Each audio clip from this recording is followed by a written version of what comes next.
Members, we are streaming live now. Thank you. Good evening and welcome to the meeting of the Planning and Licence Committee. Please note this meeting is being streamed live to the internet. Please could all members ensure their microphone is set to mute unless they are speaking, to reduce any background noise. It is important to remember that you may only speak when called by myself, the chairman. Also ensure any other devices nearby switch to silent mode as they can be distracting.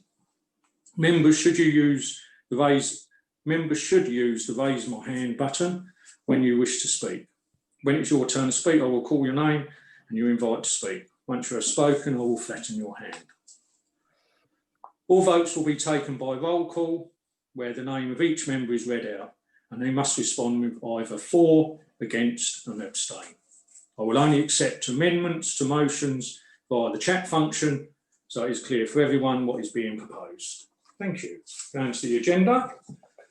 Item 1, apologies for absence. No apologies this evening, Chairman. Yes, excellent, councillors. Item 2, declarations of interest, councillors. Councillor Jackie Mead. Yeah, I'm on town planning, so I have prior knowledge of Wooden Park Road, the Royal Victoria Hospital and the Leeds Pavilion, as it has gone through committee on that side. And I also declare that I have been working with the residents group for the Royal Victoria Hospital because they didn't know their way through the planning process. Lovely, thank you. Councillor Collier. Yes, Chairman, I should like to make a voluntary declaration in respect of 0530 and 0532, as my son is now working with Leo Griggs. And Councillor Collier. Councillor Wimble. I'd like to make the same declaration, but on the grounds of the fact that I've known Leo Griggs as a Sandgate Parish Councillor, and he also advertises in a magazine of which I'm a shareholder. And Councillor Wimble, anybody else? That just leaves me, and I shall make a small statement, councillors, regarding my interest. In January this year, I was made redundant from my previous job. So I went self-employed as a sole trader, freelance bricklayer trading in Stoddard Brickwork. I've worked all over the UK and recently from June this year for Leo Griggs at the Royal Victoria Hospital. Obviously, while subcontracting for any construction company within our district, if they had any planning come to the planning committee, I would declare an interest and always be guided by the committee officers. So for after this, I will hand over to my vice chairman. I will take no part in the meeting. The two declarations, Radnor Park and the hospital, and hand over to my deputy chairman. So before I do that, I have another short statement come from Hierarchy. As the chair of this committee, I'd like to make a statement for the benefit of all councillors present at this meeting and for members of the public. The application for you tonight, and indeed any applications you consider in the future, must be considered on planning merits only. It is essential that members adhere to this principle and ensure their decisions tonight are based on the papers before you and the information provided during this meeting.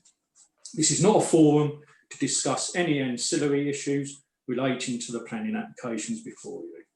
Okay, councillors, like I say, I'll hand over now to Councillor Philip Martin, and I will see you at the Lees later on. Thank you. Councillor Goddard, Yes. sorry, can you do the minutes? The minutes. The minutes. Minutes for item 3 last minutes. month. Yeah, to consider and approve the correct record of minutes of the meeting held on the 25th of August. Are they agreed? Agreed. Item 4, the minutes of the licensing subcommittee held on the 3rd of September. Are they agreed? Agreed. Excellent. Thank you, councillor. Have a good discussion, and I will see you later. Bye-bye.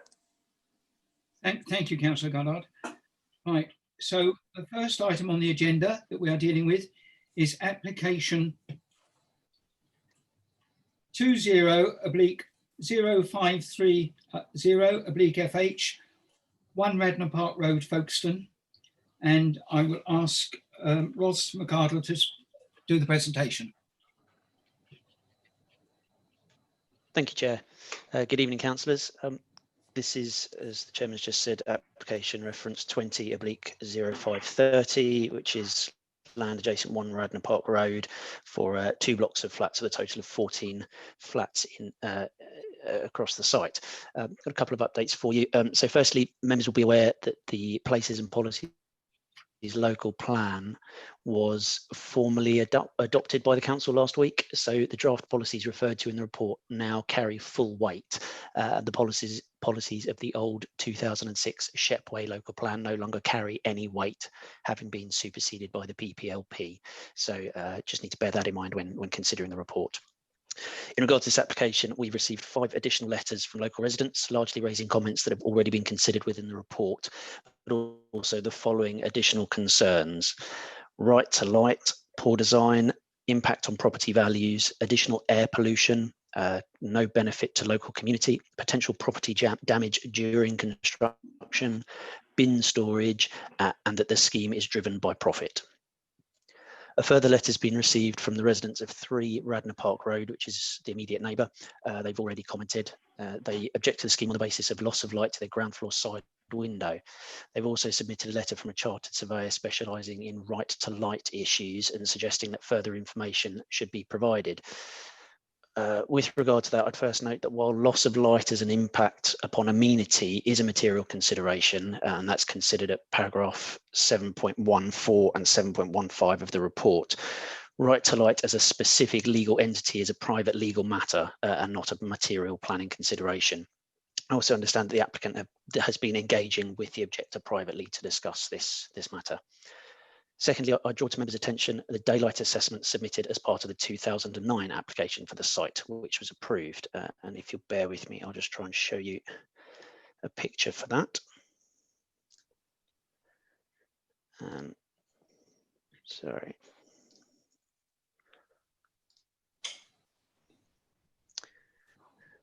There we are. So this is the drawing for the 2009 scheme. It was a daylight assessment submitted for that. That scheme saw a building of a similar scale to the current proposals, and you can see that building proposed here in orange. It was a similar scale and of a similar position to the current proposal, and the daylight assessment concluded that the impact upon neighbouring properties would not be significant. The council approved that application, and as set out in the report, that permission remains extant. I'd also draw members' attention to the depth of that building, which projects well beyond the rear of number 3, whereas the current proposal has an open space in the centre of the site to allow light into number 3's rear garden. Finally, the council's standard land stability condition is missing from the recommendation, so I'd propose adding that in under the chief planner's delegated powers.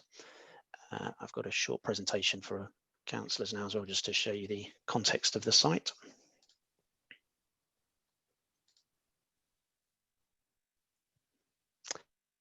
Can all members see that? Yes. Here we go. So let me, sorry, bear with me. Technology is a bit slow. So this is the application site. You can see it outlined in red here. That's the old building on the site that's now been demolished. This site is just, this slide, sorry, is just to show members the application site here in relation to some other key areas that are referred to in the report. So on the right-hand side here, you've got the Tesco Express. This is a local primary school. There's Folkestone train station, and there's the Folkestone College, and you've got Morrison's just off the left of the page here, and Guildhall Street in the town centre just down to the bottom right here. This shows the layout of the site with this area to the rear is a circulation space or turning space for service vehicles, and this area, as referred to in the report, is actually shared with the neighbouring development. Members here can see the layout of the site. So you have the frontage block here fronting onto Radnor Park Road, the rear block on the interior of the site there, and this open space in the middle here, which contains cycle parking space, open amenity space, and you've got bin stores at the back here. These are the elevations for the proposed building. You've got sorry, is my cursor showing? Yes. Well, I can see it. There we are. Maybe that will help. This is the front elevation fronting onto Radnor Park Road. Then, where are we? Sorry, yeah. And then this is the the rear elevation of the internal block. So these are the two views used when standing on Radnor Park Road, effectively, the frontage block there and the rear of the rear block.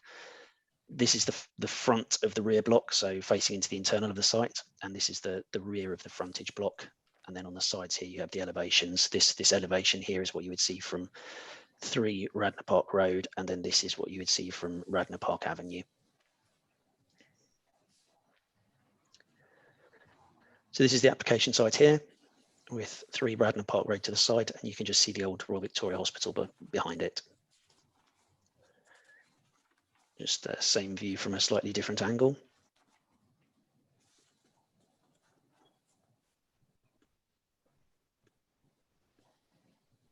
This is internal on the site, facing towards Rock Road, which is 3 Radnor Park Avenue there.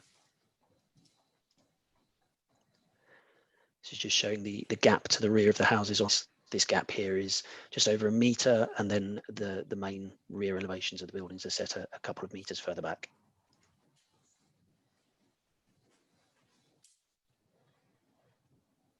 This photo is with my back to Radnor Park Road, looking into the site. The houses on Radnor Park Gardens, so that's 3 and 4 Radnor Park Gardens here that you can see. And finally, this slide is just to show members the context of the wider area, in particular the design of the properties nearby, which a key feature is these tall gables on the frontage, which the applicant has tried to pick up in their proposals. That's everything from me. Thank you, Chair. Thank you, Ross. We have 3 speakers to speak on this application, and the first one is Alice Cook on behalf of Mr. Thomas, who is a neighbour, to speak on the application. Thank you, Chairman. We are appointed by Mr. J. Thomas, the owner of 3 Radnor Park Road, following concerns that the proposed 4-storey residential development at 1 Radnor Park Road will impact upon the daylight and sunlight receivable by his property. We note that the applicant had not submitted a BRE daylight or sunlight study in report of the application and to establish the impact of the proposal upon our client's property. We would therefore request that no decision in favour of the application is made until the applicant undertakes a daylight and sunlight study.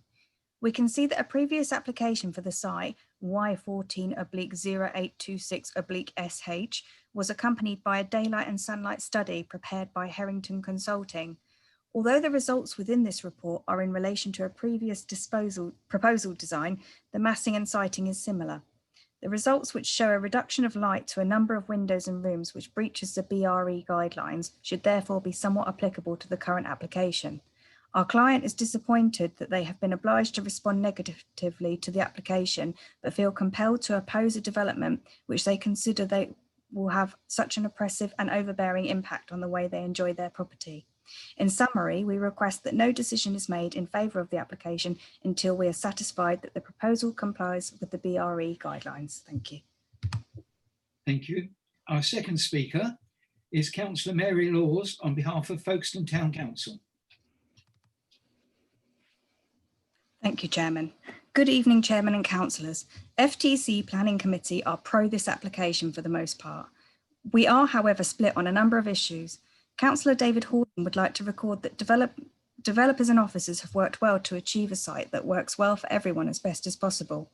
The current proposal is for 14 genuine affordable units in 2 blocks at socially affordable rents. See page 31 at paragraph 7.4. Assets that will also benefit the local district. Many town centre developments are not expected to reach parking space quotas because of their links to public transport, and also in this case, council tenants are not expected to have cars, so limits are generally relaxed. Please refer to 5.39 and 5.49 of Access Movements and Parking Policy AMP7.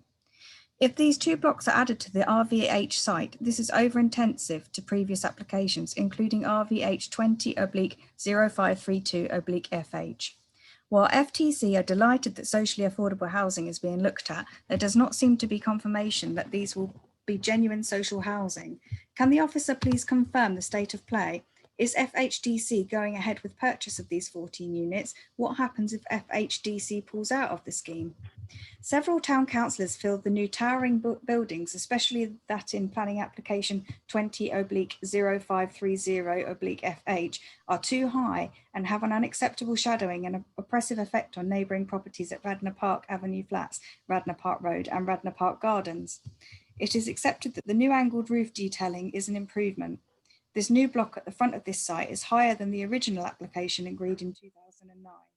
It has been stated that overlooking is minimised through use of angled windows, limited glazing on side elevations. This will not eradicate the overlooking, taking away residents' right to privacy. The 2-metre gap on the front building, especially with next door neighbour on Radnor Park Road, will create an alleyway effect which will be very oppressive. The knock-on effect to the CPZ in the immediate area is going to have a negative effect in St John's Church Road, Bournemouth Road, and the few spaces within Radnor Park Gardens. People who pay for their CPZ now will no longer be able to park near their homes. KCC Highways and Transportation have objected to the application on 2 grounds. Firstly, they consider the site to lie within a suburban location at which off-street parking should be provided and request 16 spaces within the site. Secondly, they raise technical concerns about the access to and from Radnor Park Road from the disabled parking space to the front of the site. Thank you.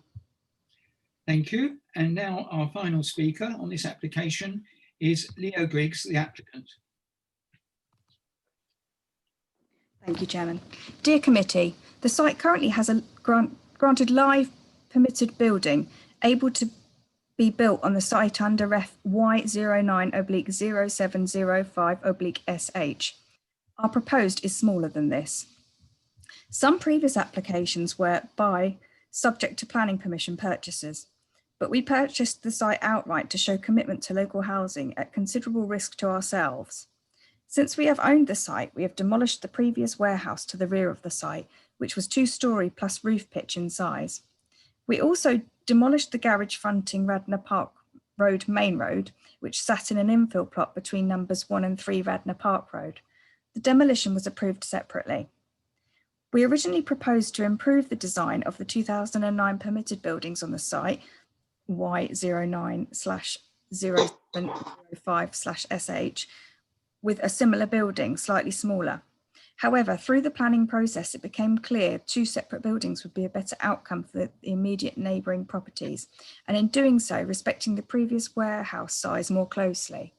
The gap in between the 2 blocks in particular is of benefit to the Radnor Park Garden neighbours. Our proposal is a 2.5-storey block to the rear in place of the previous warehouse. This is 6 flats. With a large gap in between to the full front block on the main road, this is 8 flats over 3.5-storey. It should be noted neither block is a full 4 storeys. The blocks are no wider than the warehouse. Bin store, refuse collection, fire engine and cycle storage are all catered for in the proposed. We have consulted with the immediate neighbours who agree our proposal improves the current permitted scheme. All neighbours accept the site is to be developed and an improvement on the derelict warehouse garage eyesore. Through working closely with your planning officers, the original submission, which was for a single residential block, was subject to a significant redesign, resulting in the 2 separate blocks presented to you tonight. This also resulted in the rear parking being omitted. This was discussed with planning officers and the proposed is acceptable in a town centre location. The residents would be contributing to an increase in walking, cycling and public transport. The site meets the criteria as sustainable and urban in location. The site proposes to take the affordable housing allocation from the wider site under consideration tonight under Ref 20/0532, an earlier granted application Y12/0980/SH, and provide all 14 affordable units. This is expanded upon in 20/0532 and is an allocation above the required number of affordable housing units. Demand is strong locally for affordable housing units and is also national policy. As a company at Livingstone Homes, we believe that affordable housing can be integrated into housing schemes, which we look to achieve this where possible. Our architect choice, Holloway, emphasises our commitment to affordable housing of the highest quality. Thank you. Thank you very much. Right, over to you, councillors. don't forget to raise your hand.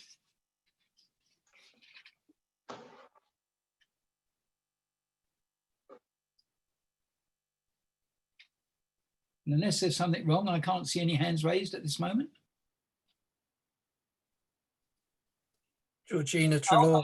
I can now see, yes, I can see Councillor Jenny Hollingsby.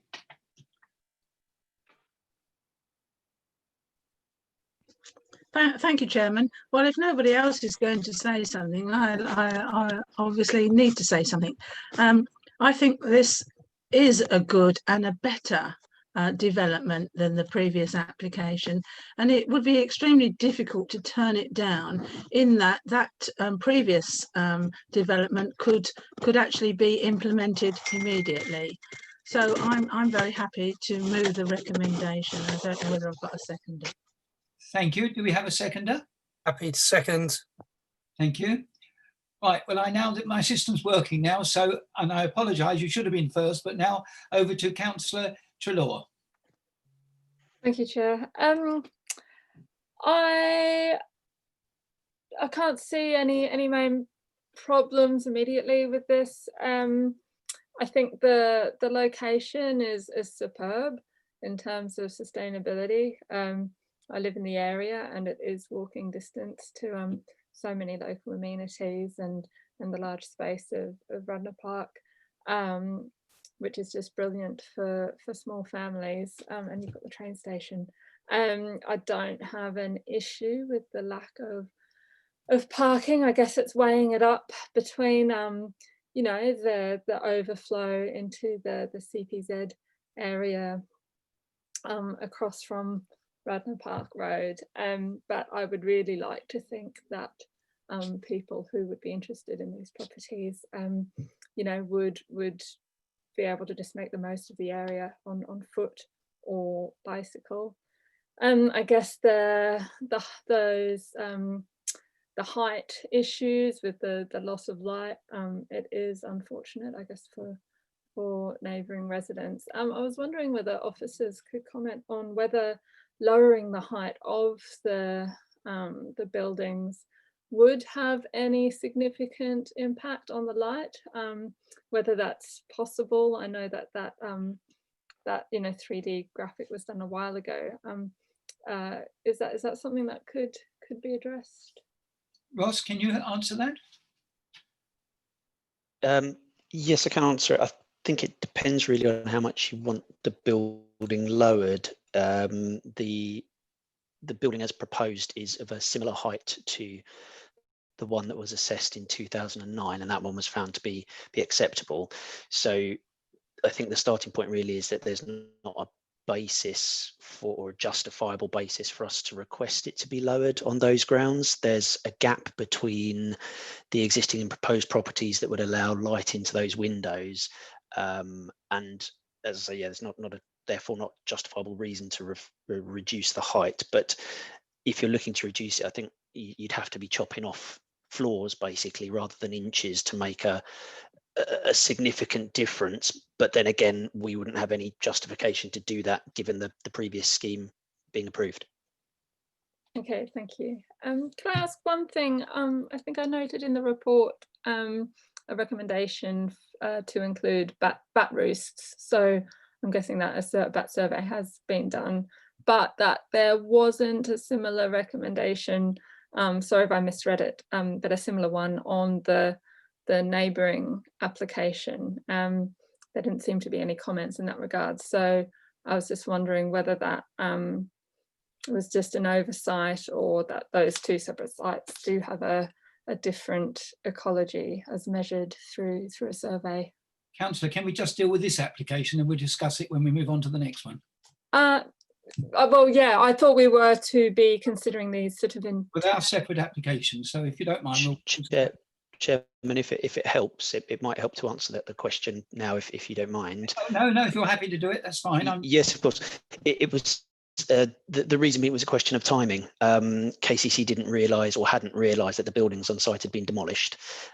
Responded first on this application to say, can we have some bat surveys? I responded to them to say the buildings have actually been flattened. There's nothing there on the site. which they then took into account and decided that they didn't need bat surveys for the wider site. Thank you, Chair. Thank you for that. Right, next to speak is Councillor Jackie Mead. Thank you, Chair. Just a couple of points of clarity, please. This BRE survey that the resident has brought up about the light, I'm not sure if it includes the overlooking as well.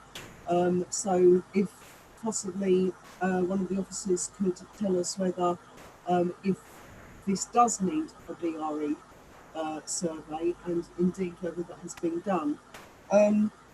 Also, as much as we're saying that light and overlooking is not a condition to turn things down, I've sat on this committee time after time where everyone on this committee has put that forward as an objection when something's been done. And I was actually looking again at the drawings that were put forward. Number 3, 2 meters away, they're going to have their light cut. I'm sorry, it really does look like that, and it looks like their surveyor agrees with that. But I'm also worried about the houses on the other side, which I happen to know are all rented flats. And where they're building up to that, they have they're more like backyards, for want of another word. And I'm very worried that the light will be almost completely cut from the ground on the first floor.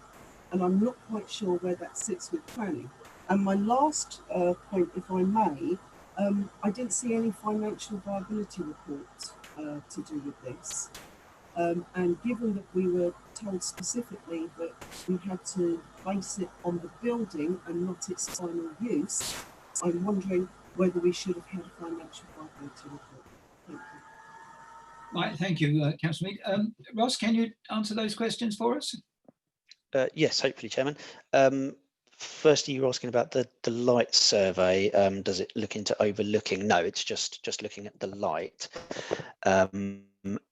Did it require to be done on this application? No, because it's been done before. When I was answering Councillor Trelaw's question, the issue's been looked at previously on the 2009 scheme and found to be acceptable, and it's similar here. Picked up that you're saying number 3 is 2 meters away. Just to clarify that, they're 2 meters away on their side of the boundary and 2 meters away on this side of the boundary as well, and we have to be mindful of the angled boundary as well. So the space between the 2 buildings actually increases towards the rear. Your third point was you were looking at the flats on the other side, so those facing onto Radnor Park Avenue, and the ground on the first floor. The ground floor, as I showed on the photos, it might be helpful if I share my screen with you again. Bear with me.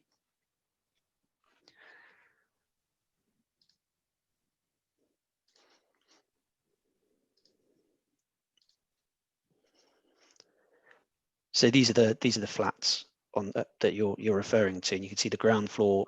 They already look out onto this fence. There's not going to be an appreciable difference, really. The new building is going to be set beyond that as well, so the outlook from these ground floor windows isn't going to be significantly affected, really.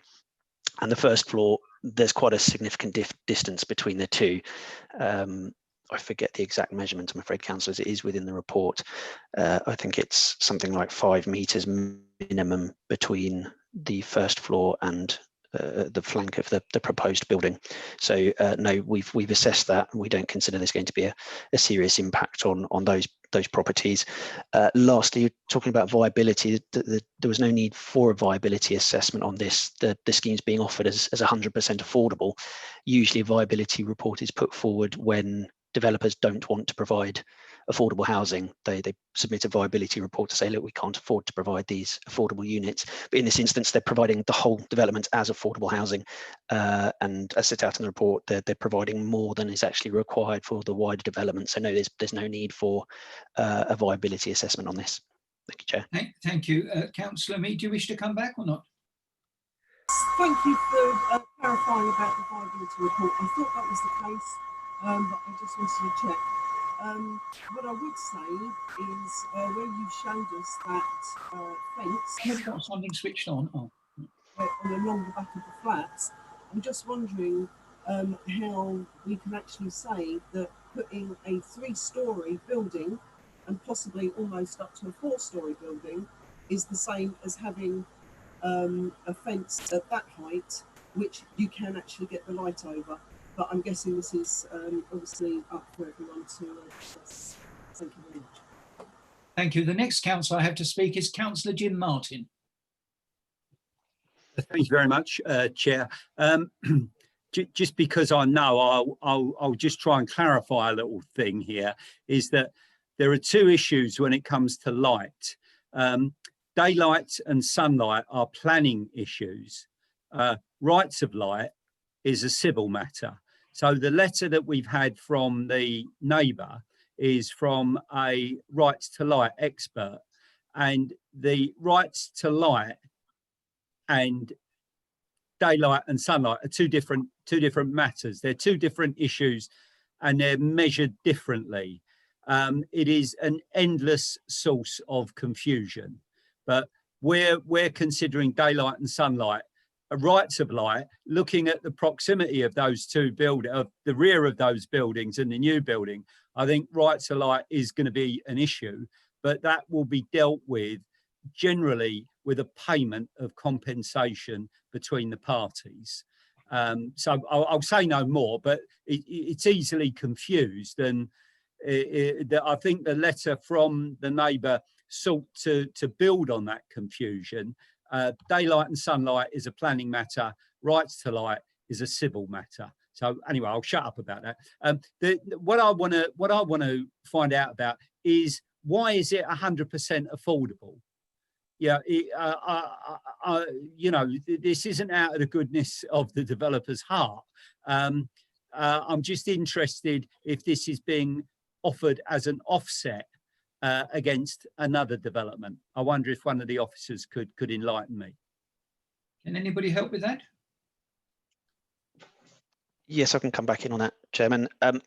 There's 2 reasons as to why this is 100% affordable. The first is that this site needs to be considered really in the round with the next item, which is the adjacent site, on which there isn't any affordable provision. So the affordable provision for the land to the rear of the hospital is being provided here as a single parcel. The reason for that is that affordable housing providers generally don't like to or refuse to take on affordable units that are pepper potted through developments these days, much as we would like them to reconsider that. So there is a benefit here to providing all of the affordable within these 2 blocks, in that an affordable housing provider can step in and take them on in one bundle. They've got a nice easy package to deal with, manage, maintain in the long run. The second reason is that the applicant, he actually specialises in affordable housing provision. He does a number of developments in the borough. Many of them are affordable housing and 100% affordable. So there's those 2 reasons. Thank you, Chair. Thank you. The next speaker, Sorry, Chair, can I just come back on that? You want to come back? Sorry. Only a comment is, you know, after a lifetime spent in housing, the one thing I've learned, and it is only one thing, is that mono-tenure developments don't work very well. You know, I understand the planning officer's point here in that housing providers are not keen on taking pepper potted units, but that is the way to social cohesion. You know, single tenure blocks, single tenure developments is the road to ruin. Thank you, Councillor. The next speaker I have down is Councillor Gary Fuller, please. Thank you, Chair. A couple of questions, comments come to mind that hopefully I can get some info on. First question would be I didn't get a chance to look at the existing permission, I'm afraid. Does that permission have any parking within it? That's my first question. And second question, or question point, I heard some mention during the discussion of the possibility of us as a council purchasing those properties at some point.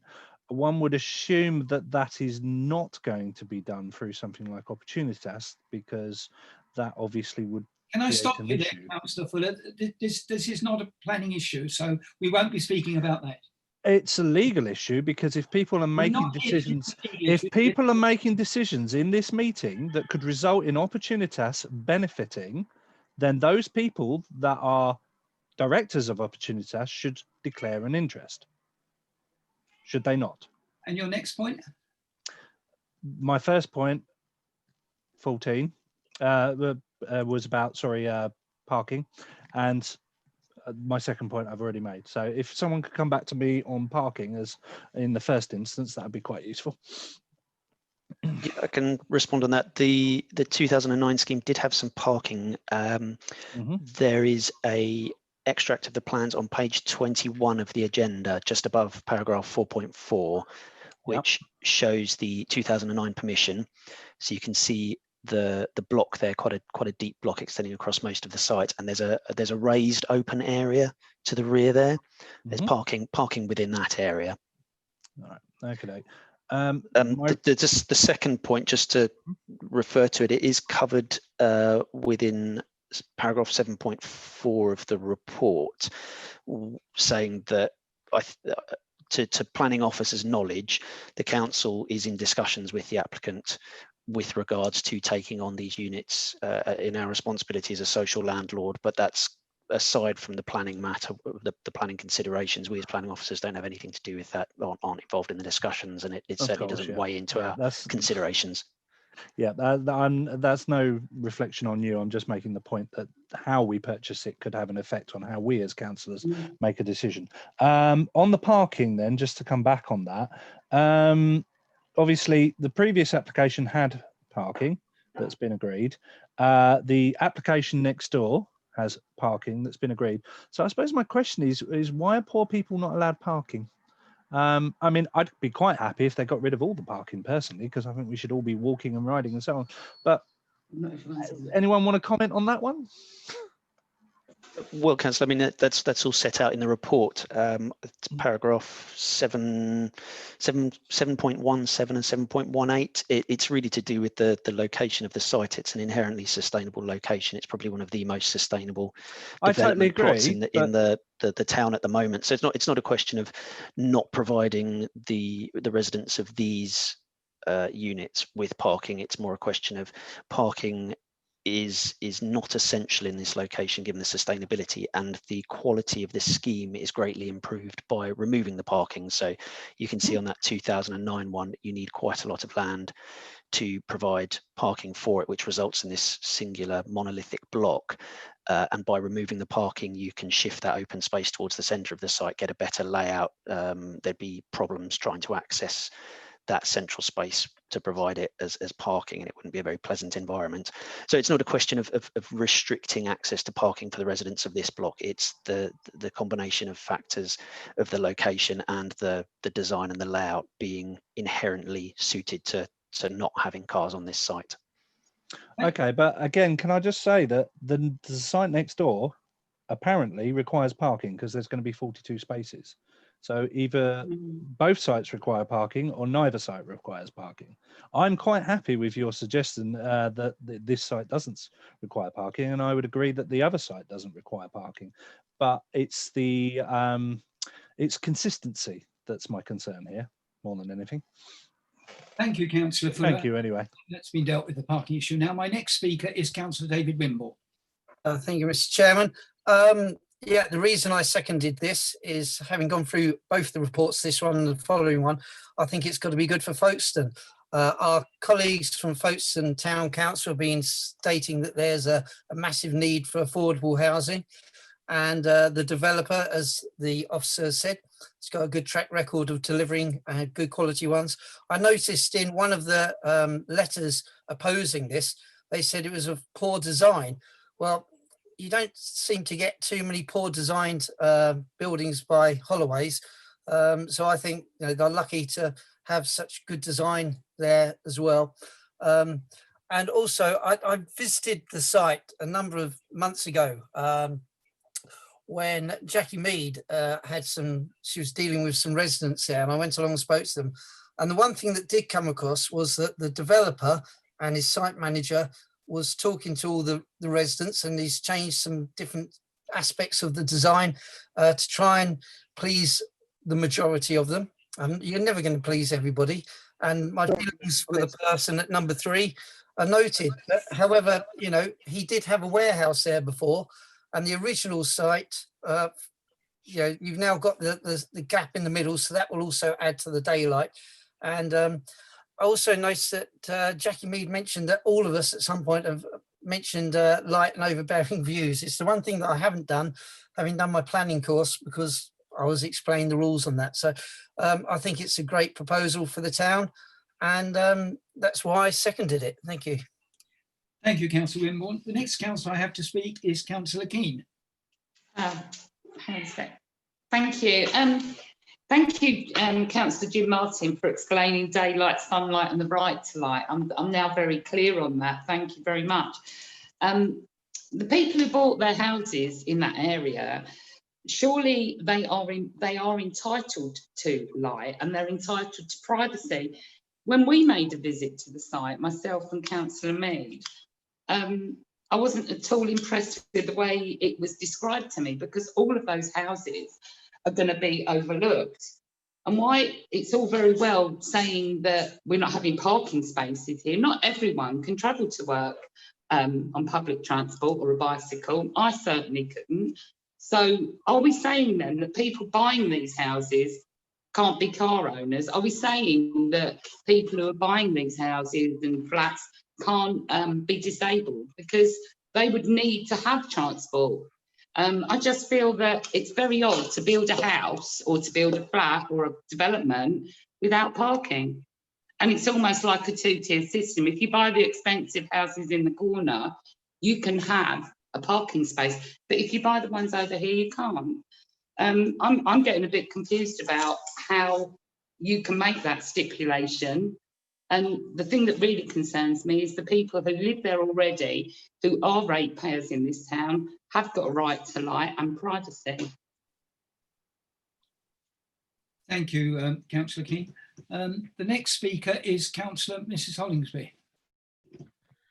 Thank you, Chairman. Well, I actually took offence to Councillor Gary Fuller's comment about poor people. I don't think that that's right. I think it's a completely wrong phrase. I think it's affordable housing for those people who cannot raise a deposit or cannot get onto a housing estate. So I think it's wrong to say that. It is just a different audience, probably. I would also say that each application has to be considered on its own merits. You know, there isn't a precedent in planning. You have to consider everyone on its own merits. And some time ago, I mean, I've been on this committee for a long time. Some time ago, particularly in the town centre situations and sustainable places like the Royal Vic or Radnor Park is, we were specifically asked for no parking. Things have changed slightly, and parking has come back into the window, I suppose. But I think that this is an excellent idea, and people have a choice of whether they live there or not, and whether they have a car or not. And if they have a car and want to have a car, then they would presumably find some other place to park. So I think really what's happened here is you've got a better design, a better quality of development, because there isn't the parking there.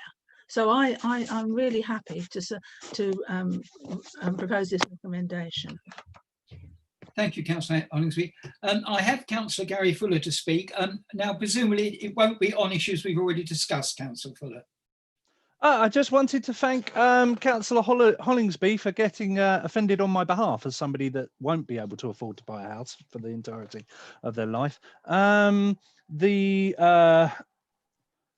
In terms of the change of scope of the two buildings, does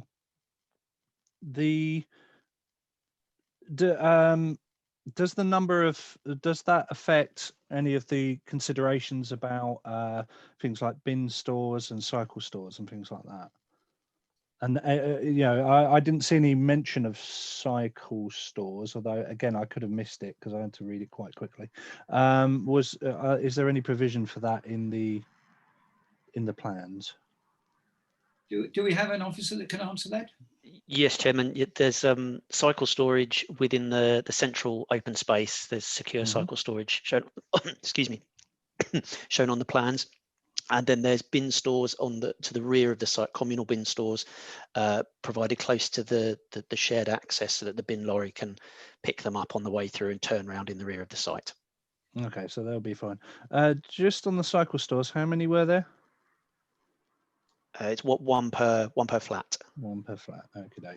And I know this is coming back to parking a bit, but I just wanted to be clear because Councillor Keane mentioned something that I thought was quite important. There's no opportunity for any provision for disabled parking. There's a disabled parking space to the front of the site, access from Radnor Park Road. I thought there was, but I wanted to make sure I hadn't misremembered. Okay, and that's a single space for all of the dwellings, yeah? Or is It's that a single just a couple space. yeah. It's intended to be accessed by there's a ground floor sort of wheelchair adaptable unit towards the front of the property, so it's intended to go hand in hand with that. Okay, thanks for that. Right, thank you. Well, I don't have any other councillors indicating to speak, unless I've missed you. I don't think I have. And if that's the case, we'll move to the vote. We have one proposal, which was proposed by Councillor Hollingsby, seconded by Councillor Wimble, to approve the application. I think I've got that right. So Thank you, Chairman. it will now come to vote, and you'll deal with it individually, won't you? Yes. Yes, certainly. I'm going to read out a list alphabetically. Councillor Brooke. For. Councillor Collier. For. Councillor Fuller. Abstain. Councillor Mrs Hollingsby. For. Councillor Keane. Against. Councillor Jim Martin. For. Councillor Philip Martin. For. Councillor Mead. Against. Councillor Mayers. For. Councillor Treloar. For. And Councillor Wimble. Or.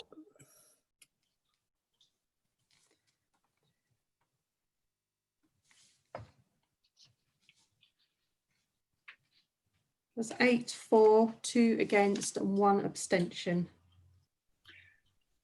Thank you, Councillor. So that application is approved.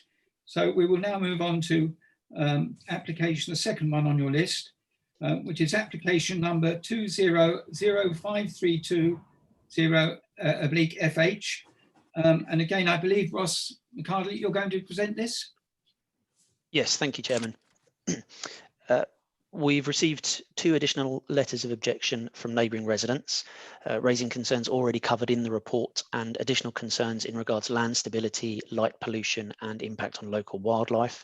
But I'd remind members that KCC Ecology has no objection, and condition 19 in the report secures lighting details for the site.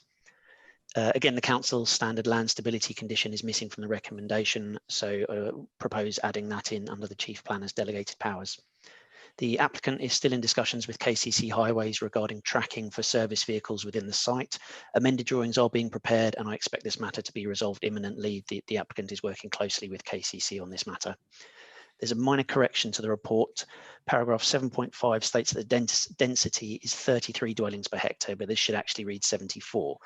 This doesn't change the assessment of the scheme in the remainder of section 7, and it remains the case that the NPPF encourages greater densities in these central locations. And members might also care to note that the recent Shorncliffe Barracks development, which is in quite a significantly less sustainable location, works out at around 62 dwellings per hectare, and then nearby streets, the near terrace streets to the application site, so Watkin Road, Russell Road, etc., are at about 100 dwellings per hectare.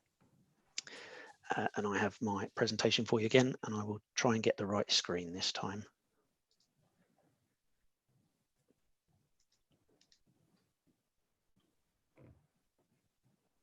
Sorry, bear with me, councillors.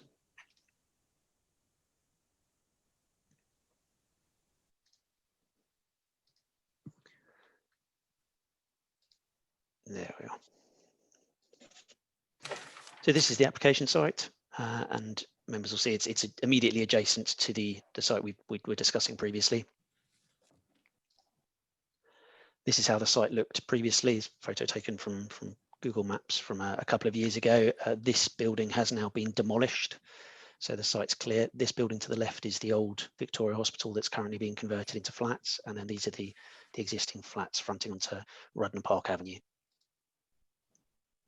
Again, this slide is just showing members the location of the site in relation to other areas and services within the town. So again, you've got Tesco's, the school, Guildhall Street and the High Street down here. There's the train station, Folkestone College, and Morrison's is just off to the left there. So this is the layout of the development. You have the frontage block here with this communal public square to the rear of that, and this you'll see here, this is the rearmost building of the scheme we've just been dealing with. This is a terrace of 4 dwellings, 4 houses here, and then we have a crescent of 15 houses across the back there. This is a 3D render showing the proposed development. Again, you see there's the old hospital building. This is the proposed frontage. There's the crescent wrapping around. That's 3 Radnor Park Road there, and these are Radnor Park Gardens. Oh, apologies, councillor, my mouse isn't working. So these are the elevations of the frontage block. So that's the proposed street scene, and then this is a 3D render here of what the development will look like.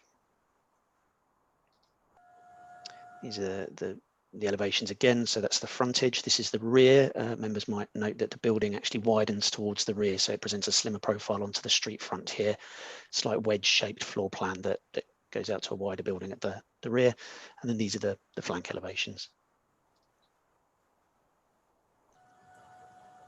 So these are the house designs. So this is the crescent at the rear. I haven't included drawings of the short terrace of 4, but they're identical to these units here.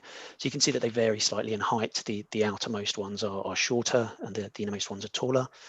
And there's the proposed design featuring black bricks with black bricks at ground floor, yellow bricks above, and they've got decorative panels, decorative brickwork panels.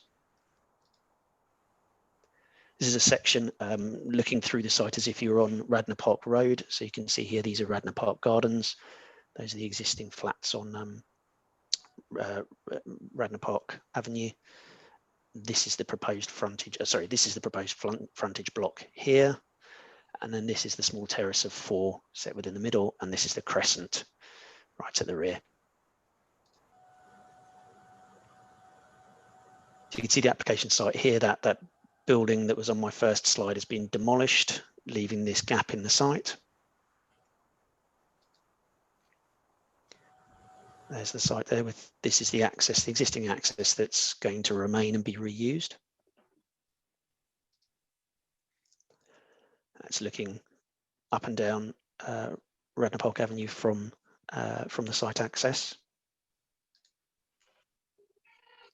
So this is within the site. You can see the existing hospital building being converted, and this is the flank of the existing flats. And down at the back here, these are a selection of protected trees. They're covered by a TPO as set out within the report, and the Pent stream is just at the back of the site there. This shows the relationship with Radnor Park Gardens. And this is from the rear of the site looking back towards Radnor Park. So you've got Radnor Park Gardens here.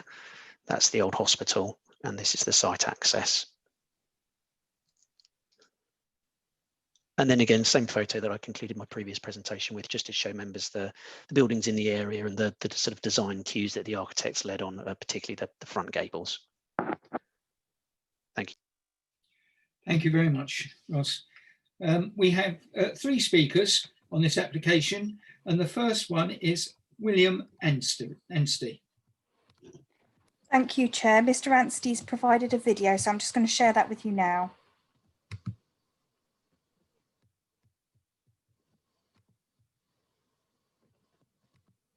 To be clear, we are opposed to both sets of plans being discussed We have 4 questions we would like answered before any decision is made today. Point 1, as you can see in my rudimentary 3D sketch, we have major concerns over the height and proximity of the 3- and 4-storey buildings in the northeast corner of the development. We request a street study to show the implications of these buildings, of the difference in land height between our back gardens and the RVH site.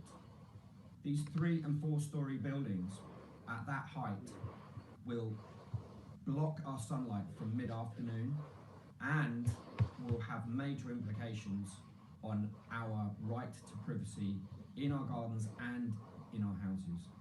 Point 2, we would like Alliance to conduct a geotechnical study to investigate the unstable land in the northeast corner, considering the bank that is eroding going down to Pink Street.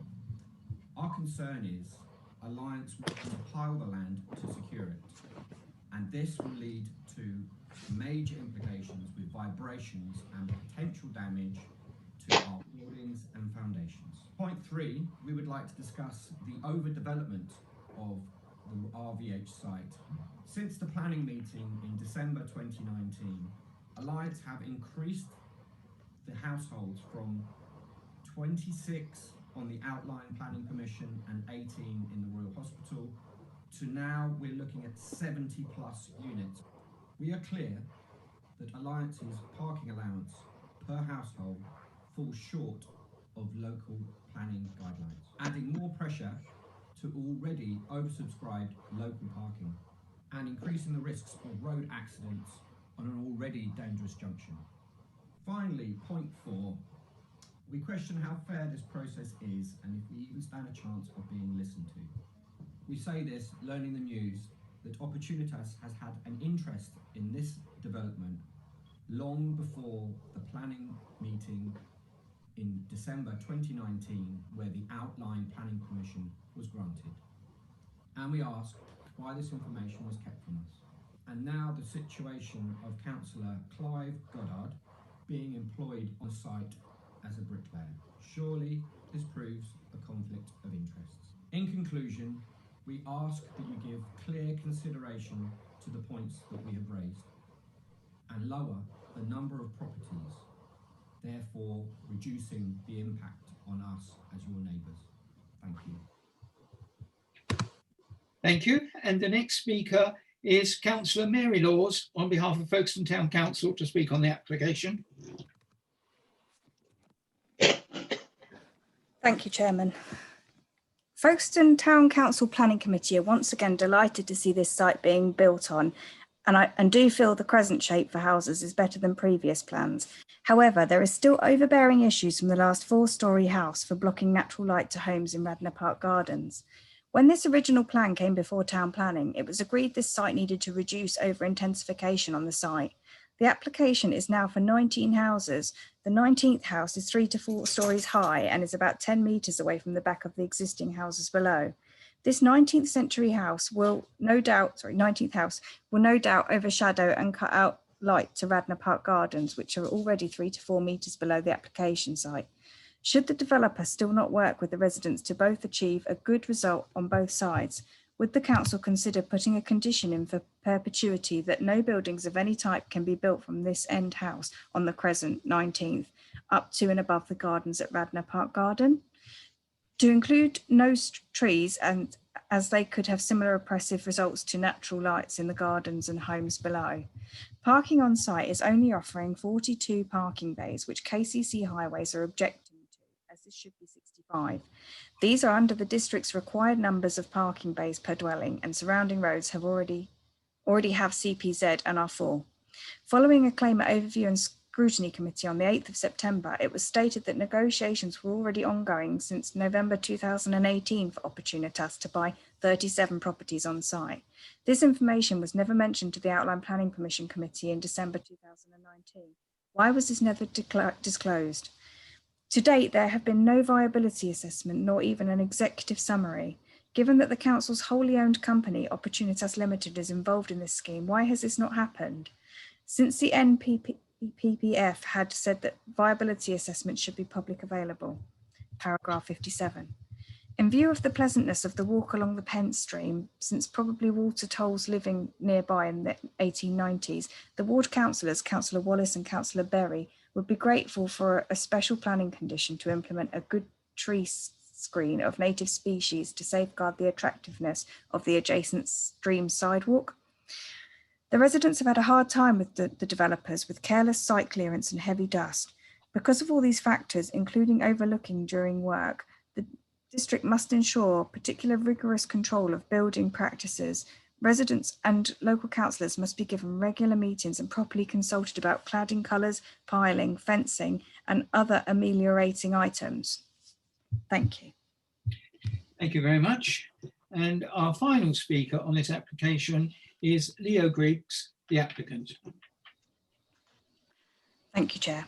Dear Committee, under the previous consent for this site, we have been able to secure the old Royal Victoria Hospital building for future generations when no other developer was minded to keep the main RVH restoration building, as it had no listed protection. The full refurbishment is due to be completed this year. The previous consent, reference Y12/0980/SH, was for 18 conversion flats and outlined 26 houses. This application proposes replacing the 26 houses for 19 houses and a block of 19 flats, including improved siting of the houses. The houses are proposed 3 to 4 storey and 4 to 5 bedroom. Due to the minor sloping topography of the site, the 4-storey houses are placed to the rear to appear similar height to the 3-storey houses, formerly in a sweeping crescent shape. The flats are a 4-storey block set to the front of Radnor Park Avenue in a similar position to the previous demolished 4-storey hospital block. No neighbour objections have arisen in Radnor Park Avenue.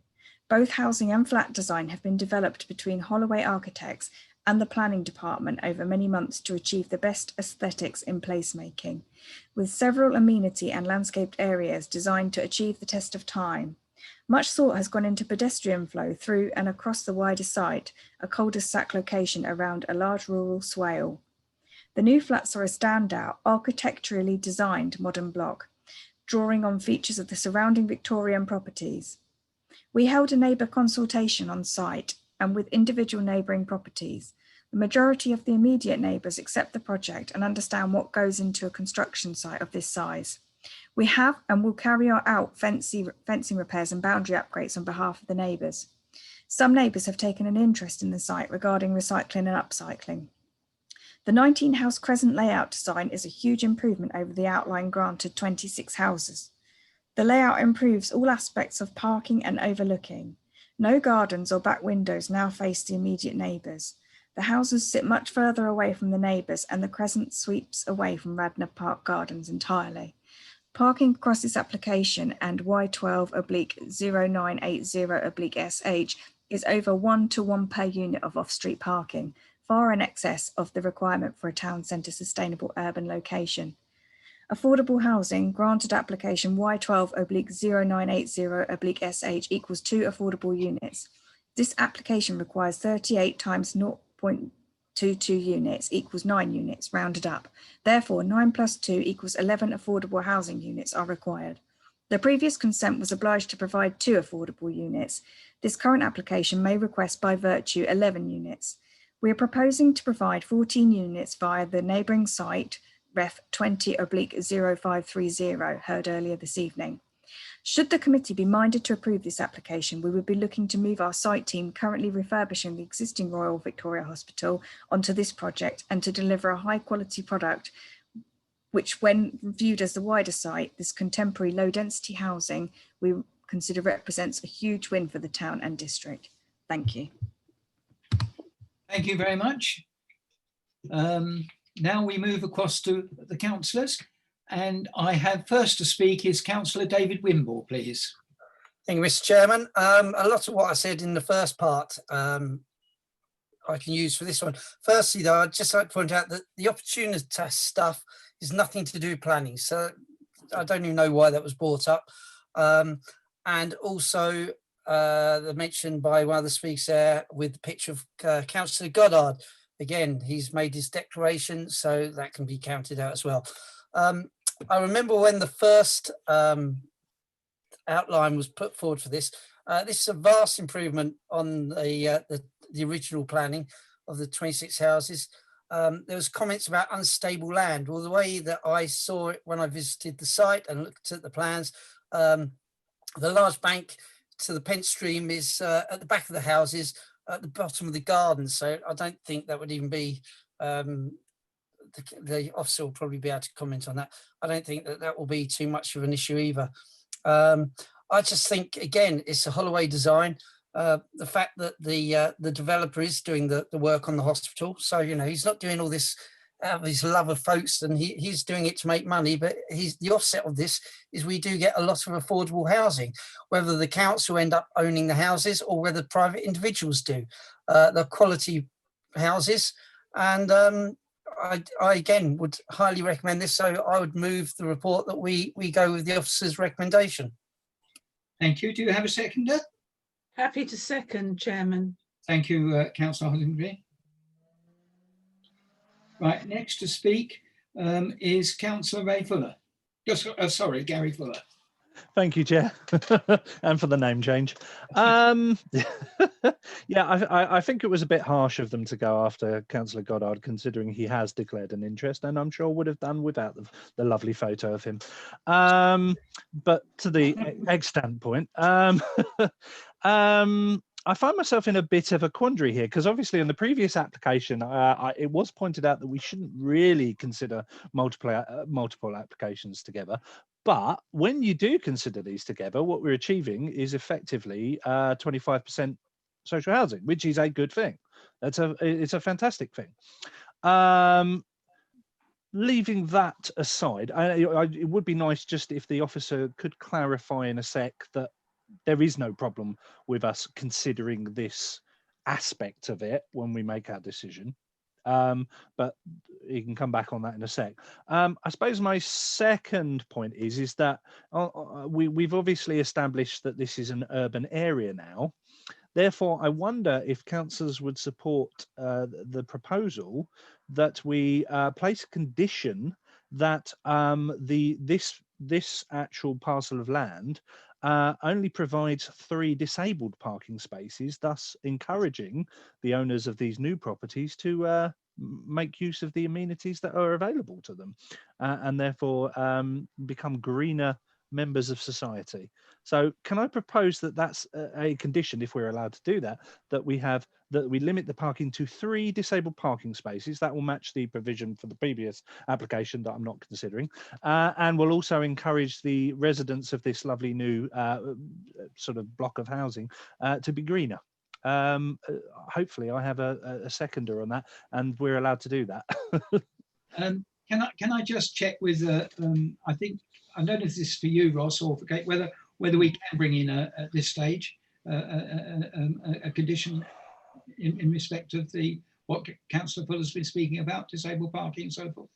I don't think we can do that as a condition, councillors. If that's something that you particularly wanted to pursue, we would need to design the scheme in such a way that it designs out parking, and then we would need to apply a condition that the development be built in accordance with those plans that showed the revised car-free layout and prevented any additional car parking spaces being provided. So no, we couldn't condition it. We would have to design it out if that's something that you wanted to do. How would we go about that? Sorry to interrupt you. How would we go about that? If councillors were minded to head down that route, you could delegate to officers to secure such amendments and issue a decision from there, or if you wanted to have particular control over it, you could request that it came back before you at the next committee. So it's whichever way you would like to play that. Thank you for explaining that. Did you wish to come back, Councillor Fuller? On that particular, I still haven't got the answer on whether or not we're allowed to consider both together. But on that particular one, in a sense, I am happy for the officers to secure that if I have a seconder and councillors are happy for us to go down that route, as it were. I can see at least 2 hands raised anyway, so I've got a seconder. So will we have to take a vote of this when we finish the councillors input to the meeting? I would assume that's that counts as an amendment, does it not? I'm not 100% sure on that. Can I ask? Can I deal with that one? Is that possible? That'd be great. I think there's a couple of issues. Members would, in the first instance, need to defer this application for the officers to seek amendments, and that would be at the discretion of the applicant. I think there would have to be a policy reason for us to seek that, and we have a maximum parking policy in this area, which says that up to 1 rather than shall be 1. And I suppose what we'd have to be identifying is a harm that arises from too much parking on this site that is not in accordance with the development plan. But we would have to defer this application and seek the applicant's approval to redesign their scheme. But I'd be advising members to be determining the scheme in front of them in respect of parking and with relation to the development plan. Right, thank you for that, Llewellyn. Okay. Next to speak is Councillor Jim Martin. Sorry, Chair. I didn't get an answer on my whether or not we could consider both together on the basis of the social housing. My apologies. In this instance, I would be suggesting that because the two of them are interlinked in such the way that they are, and actually it was a point raised by Councillor Jim Martin, the pepper potting, if one was to consider these two schemes as one whole scheme, we wouldn't be isolating developments from each other. You'd be looking at it in the whole. I think what the delivery of this does in two separate applications is it allows the council to allow the affordable housing to happen, and it can come forward irrespective of the market housing, which is an unusual scenario, but one that we should probably be welcoming. But no, we have no objections to you considering the two in the round, because obviously the affordable housing provision for this scheme is provided on the previous item. Yeah. Just on the point about deferral, then, I'd like to propose that we defer this application and go back to the applicant. I appreciate that we've already had a proposal, therefore that would have to be considered first, but I'm putting that counter proposal and hopefully have a seconder. Thank you, Councillor Fuller. Do we have a seconder for deferring this application? I'm happy to second, Chair. That's Councillor Trelaw. Can I just seek some guidance on this? So will this deferral, will that become the substantive motion or not? No. No, you'd have to take a vote. I'm new at this. Yeah. You have to take a vote on Councillor Wimble's motion first. That's what I understood, but I wanted to double check. That one was to not pass, then you would take a vote on the second motion. Right. Thank you. Right, so I think Councillor Jim Martin, we're back to you. I believe you were next. Thank you very much, Chair. As I mentioned earlier, it is difficult just to look at these, both of these sites in isolation, and I think the developer certainly has made a massive investment in this area with the refurbishment that's going on in the existing buildings. The site we gave planning for that we discussed earlier, and this one is a significant investment in Folkestone and in the future of Folkestone. So, I have to applaud on that. My next point is this is certainly better than the last thing we gave planning for. This is an improvement. I hear what all of the residents are, the adjoining residents are saying about daylighting and sunlighting and possible rights of light issues, and I have great sympathy, but it is not necessarily something that would stop me giving this planning. I think that Councillor Fuller's idea is terrific. I think that not only on this one, but on all town centre developments, we should be looking to reduce parking where we can, the introduction of a car club, other ideas, increase cycle storage in order to try and break the link between housing and cars. I wouldn't, just to put my cards on the table, I wouldn't support a deferment this evening just on that single narrow point. But I think it's an excellent idea, and I would very much like officers to go back to the applicant and talk about that as a point of discussion. So you know, I like this development. I think the architecture isn't quite to my taste, I have to say. But nevertheless, you know, I think there's a lot going for it. But overall, it's a good town centre development. It shows a significant investment in the future of Folkestone, and as I think several other councillors have mentioned, it is, you know, something that we need to address the housing need. That's all I have to say on that. But can I just ask, Chair, because this is going to happen again and again over the next few years, is if Opportunas has some investment or some discussion or some financial interest in any site that comes before us, that should be made very clear, not necessarily for our benefit, but just for the benefit of transparency. I think our excellent Chair, Clive Goddard, has set a very good example this evening. Councillor Collier, Councillor Wimble, all declared.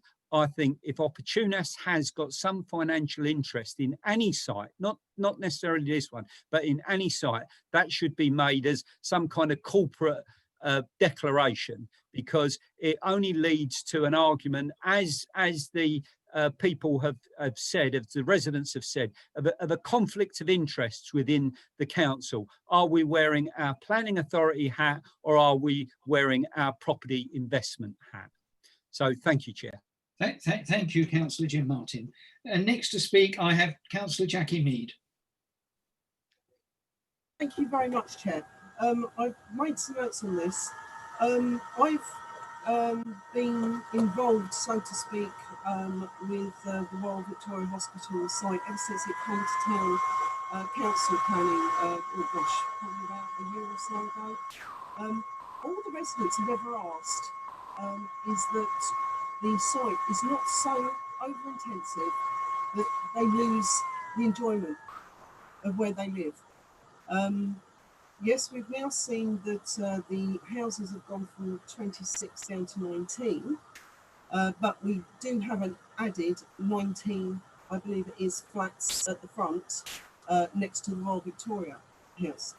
So given that we may be looking at trying to cut back parking, I'm wondering if it's possible for us to get or ask the developer to actually get rid of that 19th house, because that 19th house is the one that seems to be causing the most problems. If we can't go down that route, we have to look, as we were saying earlier, of the intensification on this site, because with the amount of flats that they're now asking for, plus the houses, plus the Radnor Park Road, we're looking at 70 plus dwellings. That's an awful lot, even given what the officers said earlier about the Shorncliffe and how much per acre, per hectare was on there. So I think we need to take that into consideration. We know that there's insufficient parking if we're going down that route, and even Highways has objected on this, and I know that the officers are saying that they're going to have to agree to disagree with Kent County Council on this, but I think we need to be taking that into consideration as well. And I'd just like to reiterate that the residents aren't against the site, they've never been against the site, they just want to be able to have enjoyment in their own houses and not be completely overlooked or overshadowed. So if we can take some of those into our consideration, I'd really appreciate it. Thank you very much, Councillor Mead. Councillor Wimble, I've got you down to speak again, is that correct? Yes, just a quick one. Two things really. First of all, what Councillor Jim Martin said about future planning coming to us where Opportunitas might have a vested interest. I couldn't agree more. I'd like to point out I'm nothing to do with Opportunitas, but I just think it's all about clarity. And, you know, some people on the council do sit on both, and it would just make it a lot easier to understand where we are on that one. With reference to Councillor Fuller's motion to try and refer this, I just think, you know, we've got a good planning team now under Mr. Lloyd and his officers, and I think we can just safely delegate this to the planning officers. And I think by deferring it with the schedule we've got, it's just going to make the life for the residents there just more uncertain, ongoing. Whereas, you know, get this built, we all agree that it's a good sort of design, even if it's not to Mr. Martin's personal liking, but it's much needed. And so that's why I will be voting against Councillor Fuller's proposal, should it come to that. Thank you, Councillor Wimborne. Councillor Trelaw, I did originally have you down to speak, but I see your hand is still up there. Yes. So, Councillor Trelaw, please. Thank you, Chair. I just wanted to speak very much in favour of Councillor Fuller's suggestion. He's very, very much yellow on the outside, green on the inside, Councillor Fuller.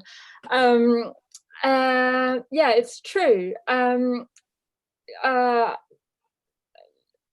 Llewellyn Lloyd spoke about, you know, the reason for not including parking would have to be based on the fact that, you know, that parking provision provides harm. Now, the work that the council is doing, you know, elsewhere on its, you know, carbon emissions measurements and commitment to reduce that, not just in our own you know, remit and operations, but to encourage a reduce across the district. Now, if we look at the measurements of our entire district, the majority of our emissions come from personal car use. So any opportunity to encourage a reduction in that, I think we really need to push the envelope on.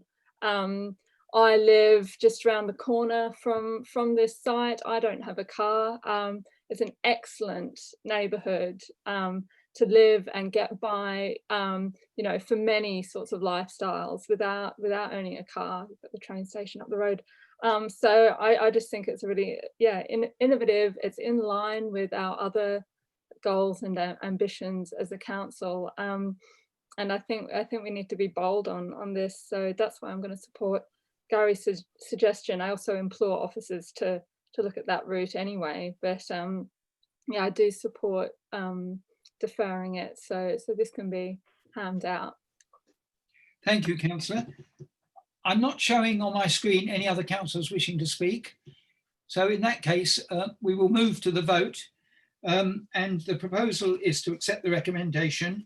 And this is proposed by Councillor David Wimborne and seconded by Councillor Hollingsby. So it's now time to vote. Thank you, Chairman. Councillor Brooke. For. Councillor Collier. For. Councillor Fuller. Against.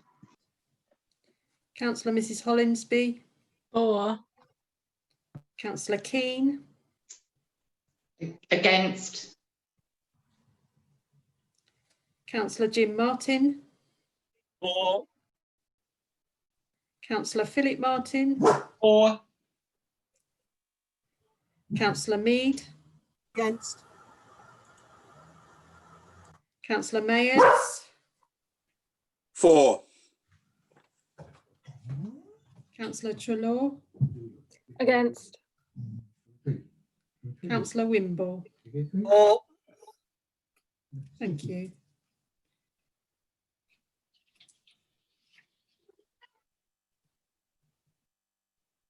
So that's 7 for and 4 against.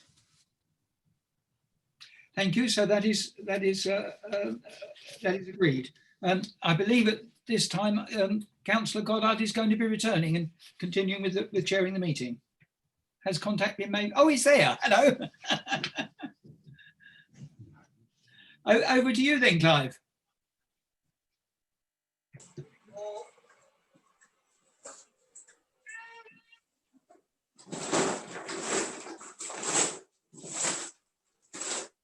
Can you hear me, Clive?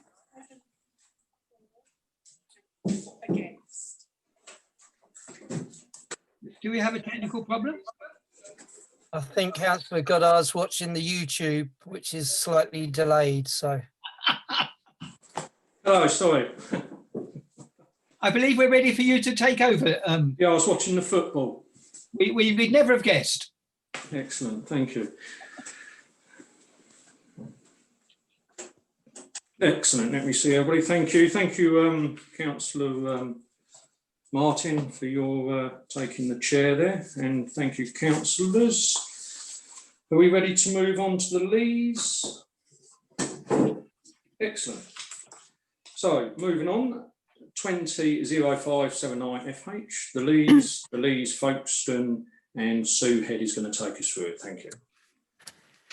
Thank you, Councillor Goddard. So this is an application for a full planning application for the restoration of the Lees Pavilion, including external and internal alterations in connection with the use of the building for auxiliary residential use, Class 3, and flexible use for community accessibility, assembly and leisure, Class D2, together with the construction of a 9-storey residential apartment block, which is 5 full stories with setbacks to the upper 4 stories, and associated cycle and refuse storage, landscaping with 2 parking areas provided at half basement level, accessed from Longford Terrace and Longford Way.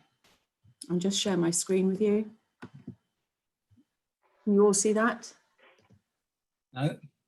Oh, not sure how to. Might have to have some technical assistance here. I know that feeling. So if you just go to the bottom of your screen, there should be an icon that says share screen. Yep. If you click on that, oh, you've done it by the looks of things. Brilliant, well done. Okay.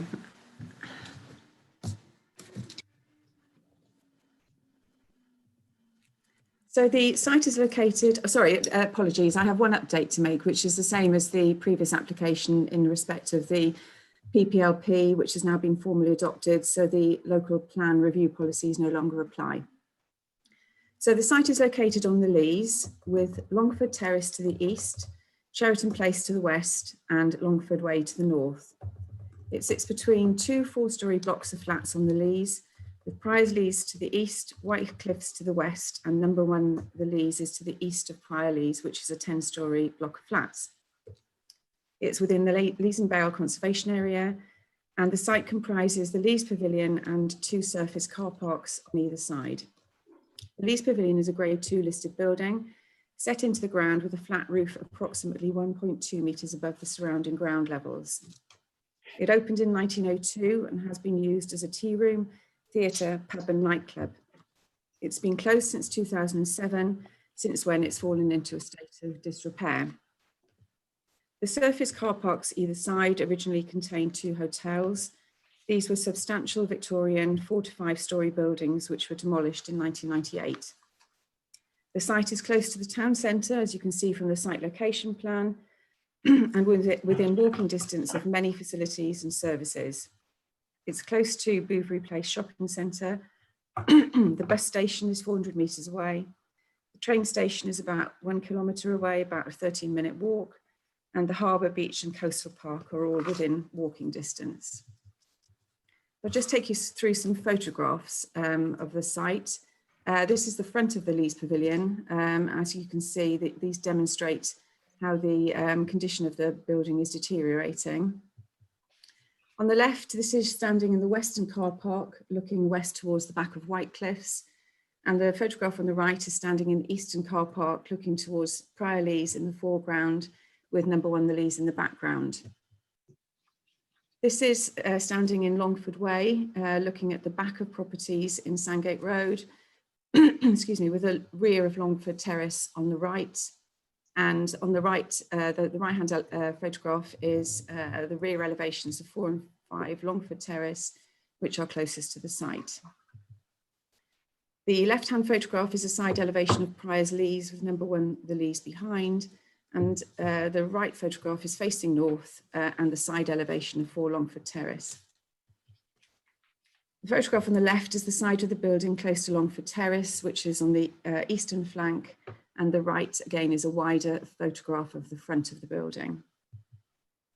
We're moving into the inside of the building now, and this is just as you enter, looking down into the building from the entrance. You can see it's on 2 levels, the ground and lower ground level, and the stage is visible at the back. This was a later addition, and this would actually be removed and the balcony reinstated all around that north elevation. The right-hand picture is a view from the left-hand balcony of the same view. The left-hand photo is a view from the left-hand balcony looking back towards the entrance, and the right is the eastern wing of the building, looking back to where the bowling alley used to be, with the toilet block on the left. I think you can see that whilst it's a poor state of repair, the building retains much of its original detailing, in particular the plan form, and much of the detail of the former tea rooms survives broadly intact. This is the Longford Terrace elevation, and before I go through the elevations, I just wanted to say something about the overall design of the building. It has 3 broad elements. It has a terracotta plinth at ground floor level, the materials for which will be a modern interpretation of the terracotta used in the Leas Pavilion.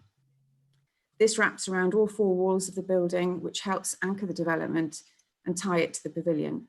It provides a solidity in design terms and contrasts with the lightweight materials of the floors above.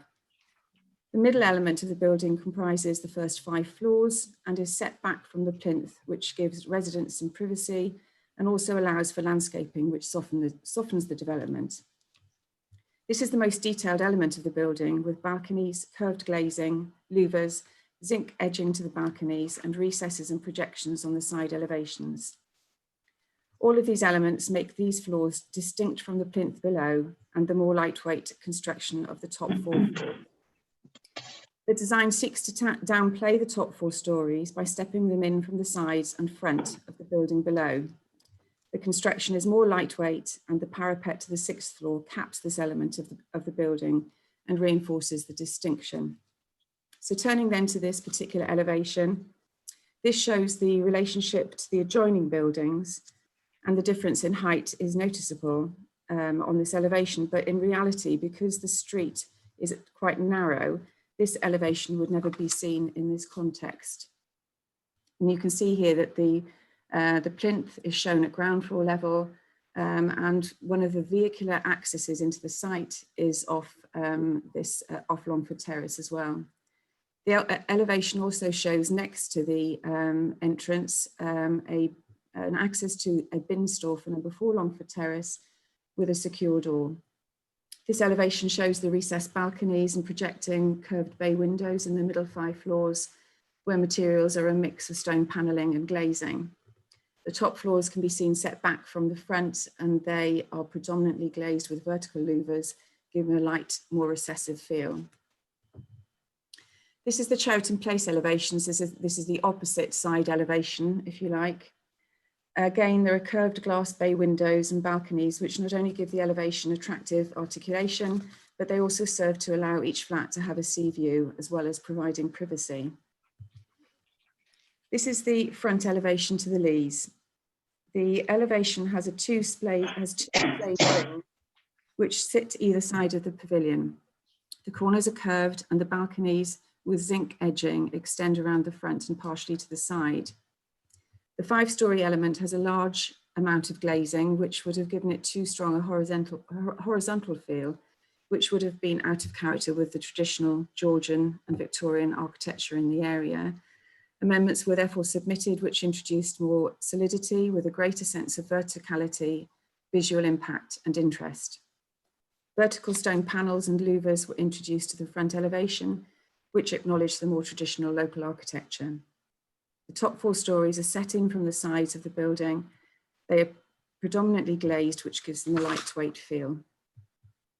This is the rear elevation onto Longford Way, from where the second vehicular entrance is provided. This elevation is more utilitarian and less detailed given its location at the back. However, the same materials are proposed to be used, and the elevation is punctuated with a large amount of glazing. This is the ground floor plan, and this shows the parking and the two accesses from Cheriton Place and Longford Way. There will be automated roller shutter doors at both entrances and 2 car lifts to take cars down to the lower level of parking. An important element of the proposal is the restoration of the pavilion and its ongoing residential and community use. And that's figured in the central part of this layout plan. The main access for residents and the community use will be at the front where it is now, with a secondary access for residents during performances that will be to the sides of the balconies in a new core around the sides of the building. Disabled access is also provided. At the front of the building as you enter, there will be an office for the concierge, a cloakroom for community use, and a storeroom for the Lees Pavilion archive, as well as space for its display. There will also be bin stores. This plan clearly shows the northern gallery that I mentioned earlier, that it would be reintroduced, taking it back to how it would have been as it was originally built. This plan is the lower ground floor. This additional level of parking was introduced during the processing of the application, and it's accessed by the lift from the level above. Here there are also toilets, storage space, cycle storage, plant rooms, the chair store for the community use, a kitchenette, and a store for the demountable stage. This is the first floor plan, which shows how 13 flats will be laid out. It shows the 2 side wings splayed towards the front, showcasing the Lees Pavilion at its centre. The central part is bridged over the rear of the pavilion, thus leaving the front part of the building exposed. This shows the recessed balconies and projecting elements that protect privacy and provide articulation to the side elevations. It also shows that each flat has a balcony either at the side or the front. This is the third floor plan, and it's similar in layout to the previous floor, but the bridge is narrower, so the rear levels step down. And this is the 9th floor plan, which is for 2 flats, and the plan shows how this floor and the 3 floors below it are stepped back from the top of the 5th story, both from the front and the sides. So we're moving on to the CGIs, and I think the front elevation demonstrates, or the front CGI demonstrates the elegance of the building, which perhaps doesn't come through on the drawn elevations. The 2 wings with curved glass splay towards the front of the site, and the bridge over the pavilion is recessed, showing the pavilion at the centre. The solidity of the plinth is very evident in this CGI, and the middle element of 5 stories is elegant, with curved glazing, zinc-edged projecting balconies, and verticality and interest introduced by the louvers and stone panelling. I think the vertical elements come through very clearly on this CGI. The top 4 stories are lighter and downplayed visually by being stepped back as each story rises. The restored Lees Pavilion sits at the centre, as it would have done historically when the 2 Victorian hotels were either side of it. This is another view from the Lees, this time looking to the east with number 1 the Lees in the background. Again, this demonstrates the detailing of the wings, the recessive nature of the top floor stories, particularly when viewed from street level on the Lees. This is an aerial view which places it in the wider context of the town. From this, the pavilion and its entrance can be seen at the front and centre, and the green roof and other landscaping around the plinth and balconies can also be seen. This is a detailed CGI of part of the elevation to Cheriton Place, which is towards the front. This demonstrates the articulation of the elevation, the setback of the balconies, and the curved projecting elements which help to protect the privacy of residents, as well as providing interest and historic context. This is the same elevation, but in wider form, and I think this demonstrates 2 things. Firstly, how the elevation has several interesting and articulated elements, and secondly, how the side elevation will be seen in a natural perspective rather than as a flat elevation.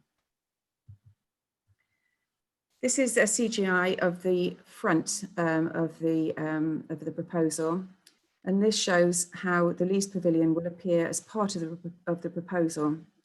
The terracotta will be restored and repaired. The Art Nouveau stained glass windows on the front facade would also be carefully restored, and the brickwork to the east facade would be carefully repaired. The non-original metal veranda would also be removed, and the courtyard will be resurfaced appropriately. Finally, this shows how the inside of the pavilion would look as a performance space. Of particular note is the reconstructed balcony at the rear of the room, which would have been as it was originally constructed as a tea room. Thank you, Chairman. Thank you, Mrs. Head, for that very comprehensive report. No speakers on this one. Councillor, I've got one raised hand going to there. Councillor Wimble. Sorry, Councillor Goddard, we do have some speakers on this one. Oh, sorry, we took the pair. Oh, yeah, 3 and 3. Sorry, my fault. Don't worry. 3 and 3. Sorry, treating them as one. Yeah, my apologies. Yeah, been a long night. I haven't been here. Okay, first speaker. Mark Horahan, local resident, speak against the application. Thank you, Gemma. Thank you, Chair.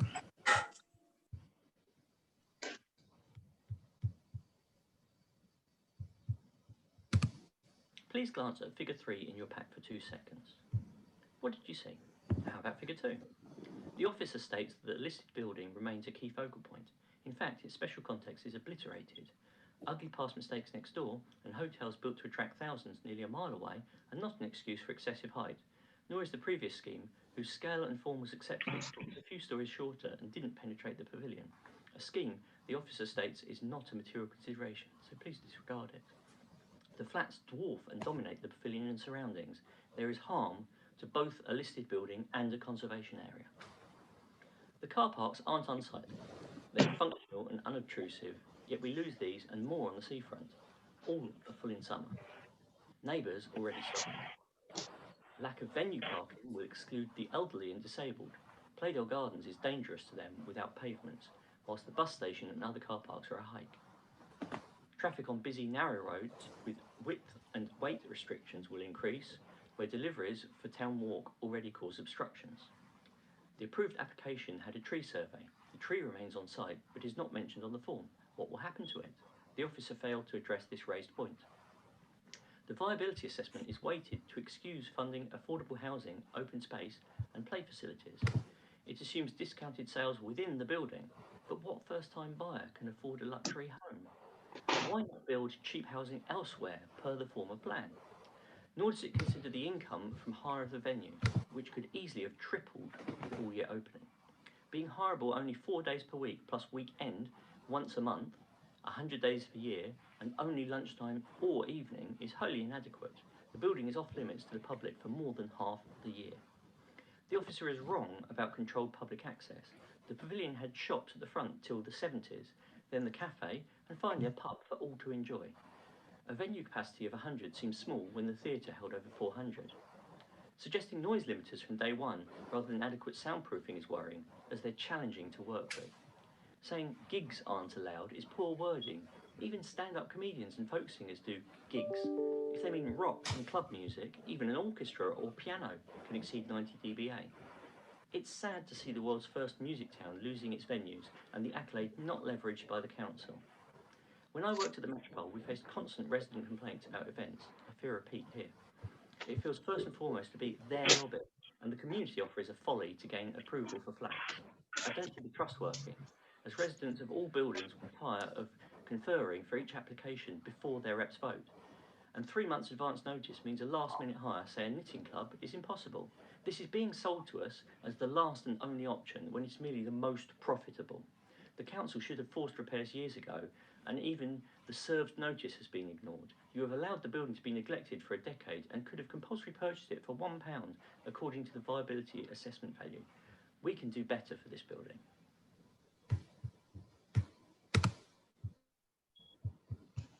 Thank you, Mr. Horahan. Our next speaker is Liz McQueen, local resident speaking in support of the application. Thank you, Gemma.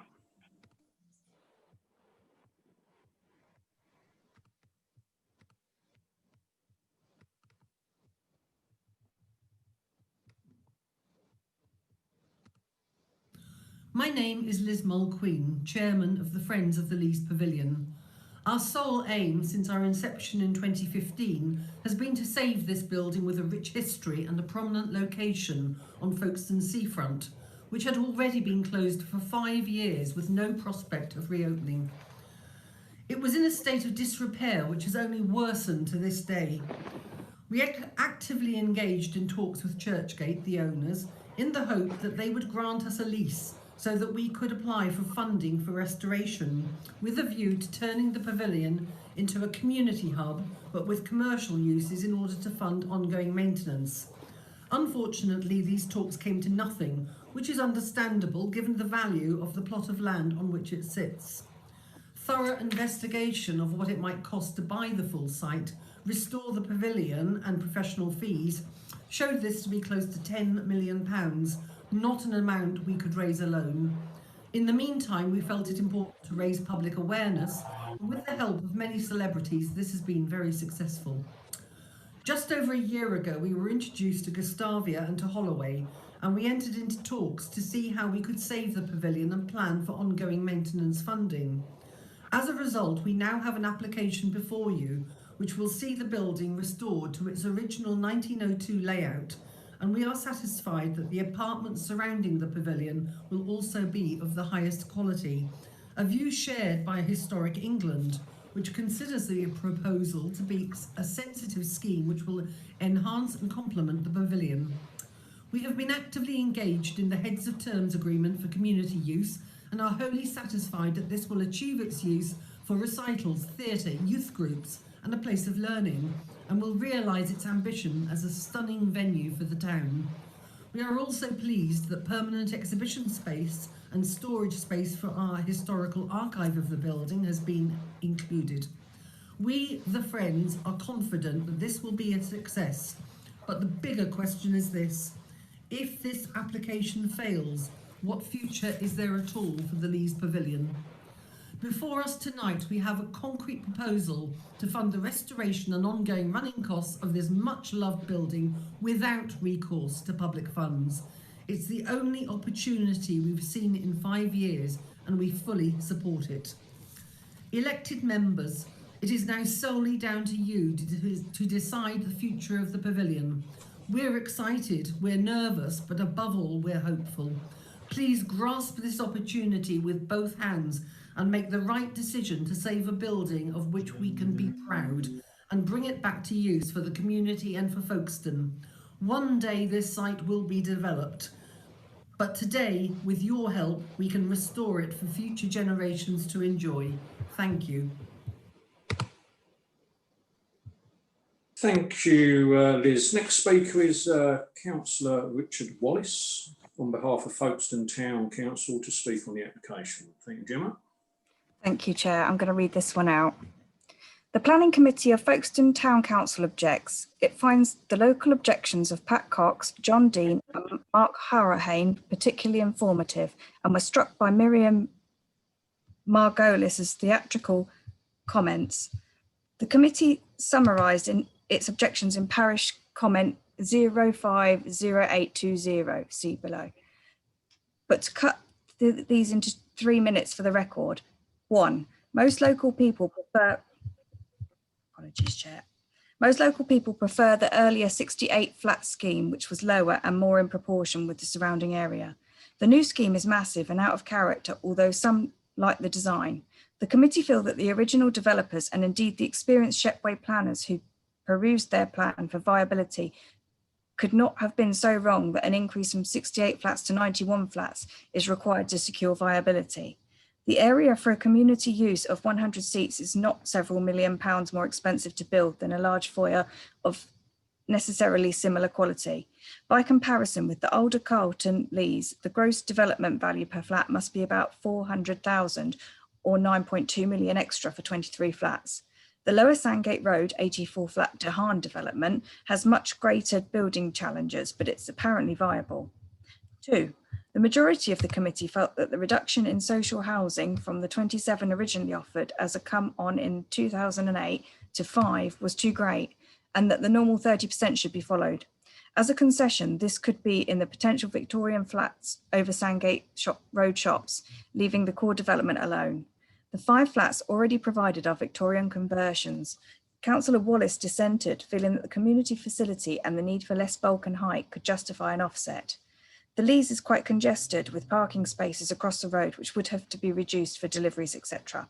Numerous objections have pointed out the difficulties that 91 flats would cause when added to this scenario, and no major route revision. Apologies, I'm having some technical problems. No major route revision has been proposed. 2 popular parking car parks with over 50 spaces are being built over. Folkestone Town Council is pleased that the number of parking spaces within the development have been increased from 39 to over 70, but with 91 new flats still feels that parking is inadequate and in contravention of policy TR12.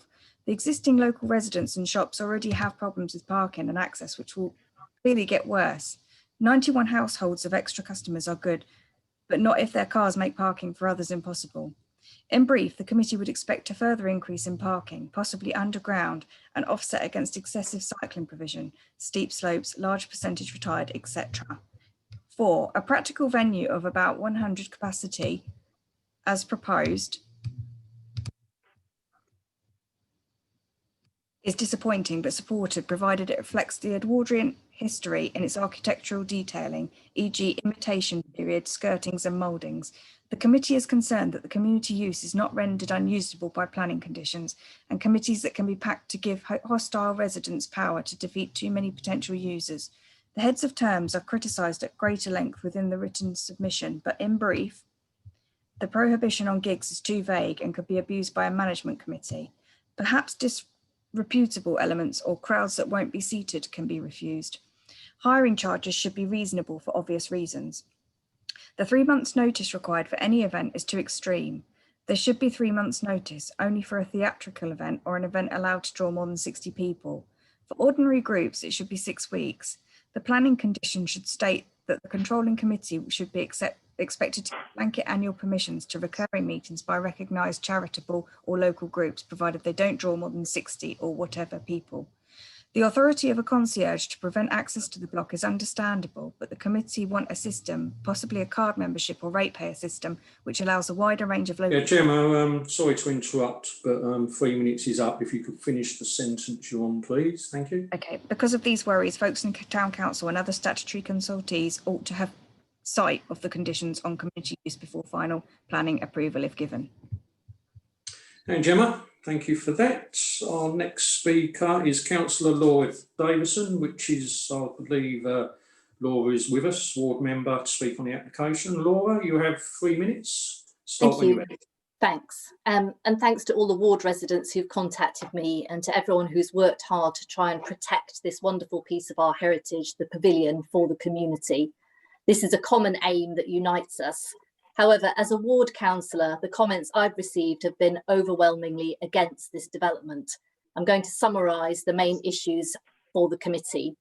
1, scale and design. This is a very large building. It is overpowering the pavilion and out of keeping with neighbouring flats and terraces and the conservation area. Number 1, the Leas is not a reasonable comparison, as this was built originally as an office block. The previous Churchgate application was restricted to being no higher than the original roof of the Longford Terrace properties. 2, loss of daylight. The back of at least number 4 Longford Terrace will face the side of the development in very close proximity. The flats in this block are currently East Kent housing, and the council has a responsibility to these tenants. 3, parking. The development involves the loss of 2 car parks totaling 57 spaces.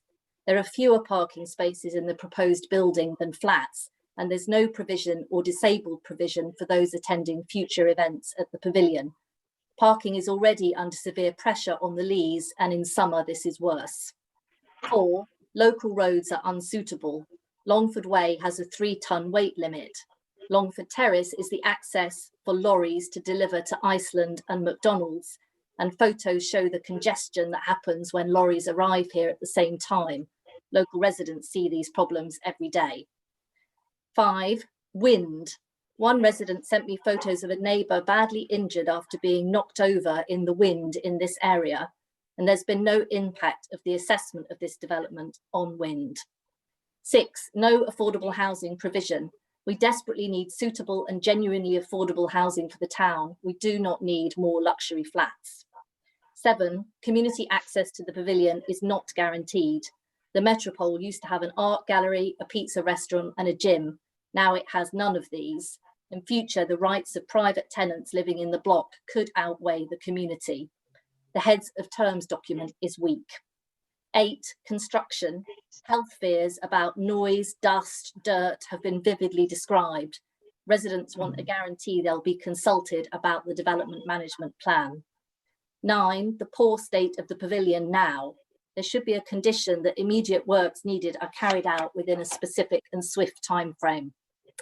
And finally, on a personal note, the pavilion with its wonderful history could be a brilliant asset for our town. And I'm only sorry that the powers that be did not act years ago to protect it and bring it into public hands. Thank you. Thank you, Councillor Davison. Bang on time. Last but no means least, Guy Holloway, agent, to speak in support of the application. Thank you, Gemma. Thank you, Chair. I've got a video.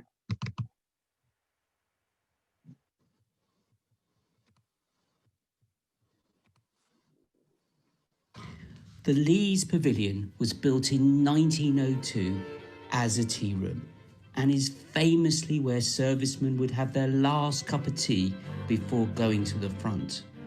The pavilion, which was constructed underground, used to have 2 Edwardian terraces flanking either side. Historically, the pavilion has had many different uses: a tea room, a theatre, a cinema, a pool hall, and more recently, a nightclub. However, over the last 10 years, it has fallen into a poor state of disrepair and is at the English Heritage Building at-risk register. Planning permission had been granted previously for an apartment building. However, this is now lapsed. This proposal is for a 9-storey building, which is 1 storey less than its 10-storey neighbour number 1, the Lees. Every single one of the 91 apartments will have a sea view, and they will benefit from electric charge points at each of the 65 parking spaces and 2 designated electric cars for the residents' use. When designing this building, we wanted to create a contemporary architecture which would reflect the ambition of the Grand and the Metropole, that had been designed to the highest quality and would not only stand the test of time, but become a landmark of coastal architecture. We are proposing the most durable palette of materials that can withstand the salt air. And we're ensuring that the building will be of the highest sustainable merit, designed to be fossil fuel free, utilising air source heat pumps. From the new and the contemporary breathes life into the old, and it is this apartment building which will pay for the restoration of the listed Lees Pavilion.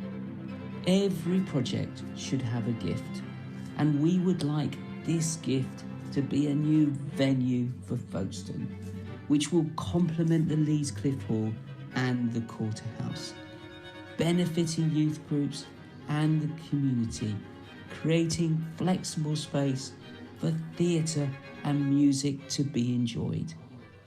We hope members will be able to support this project and help us to realise this contemporary coastal piece of architecture and to restore the Lees Pavilion to its former glory.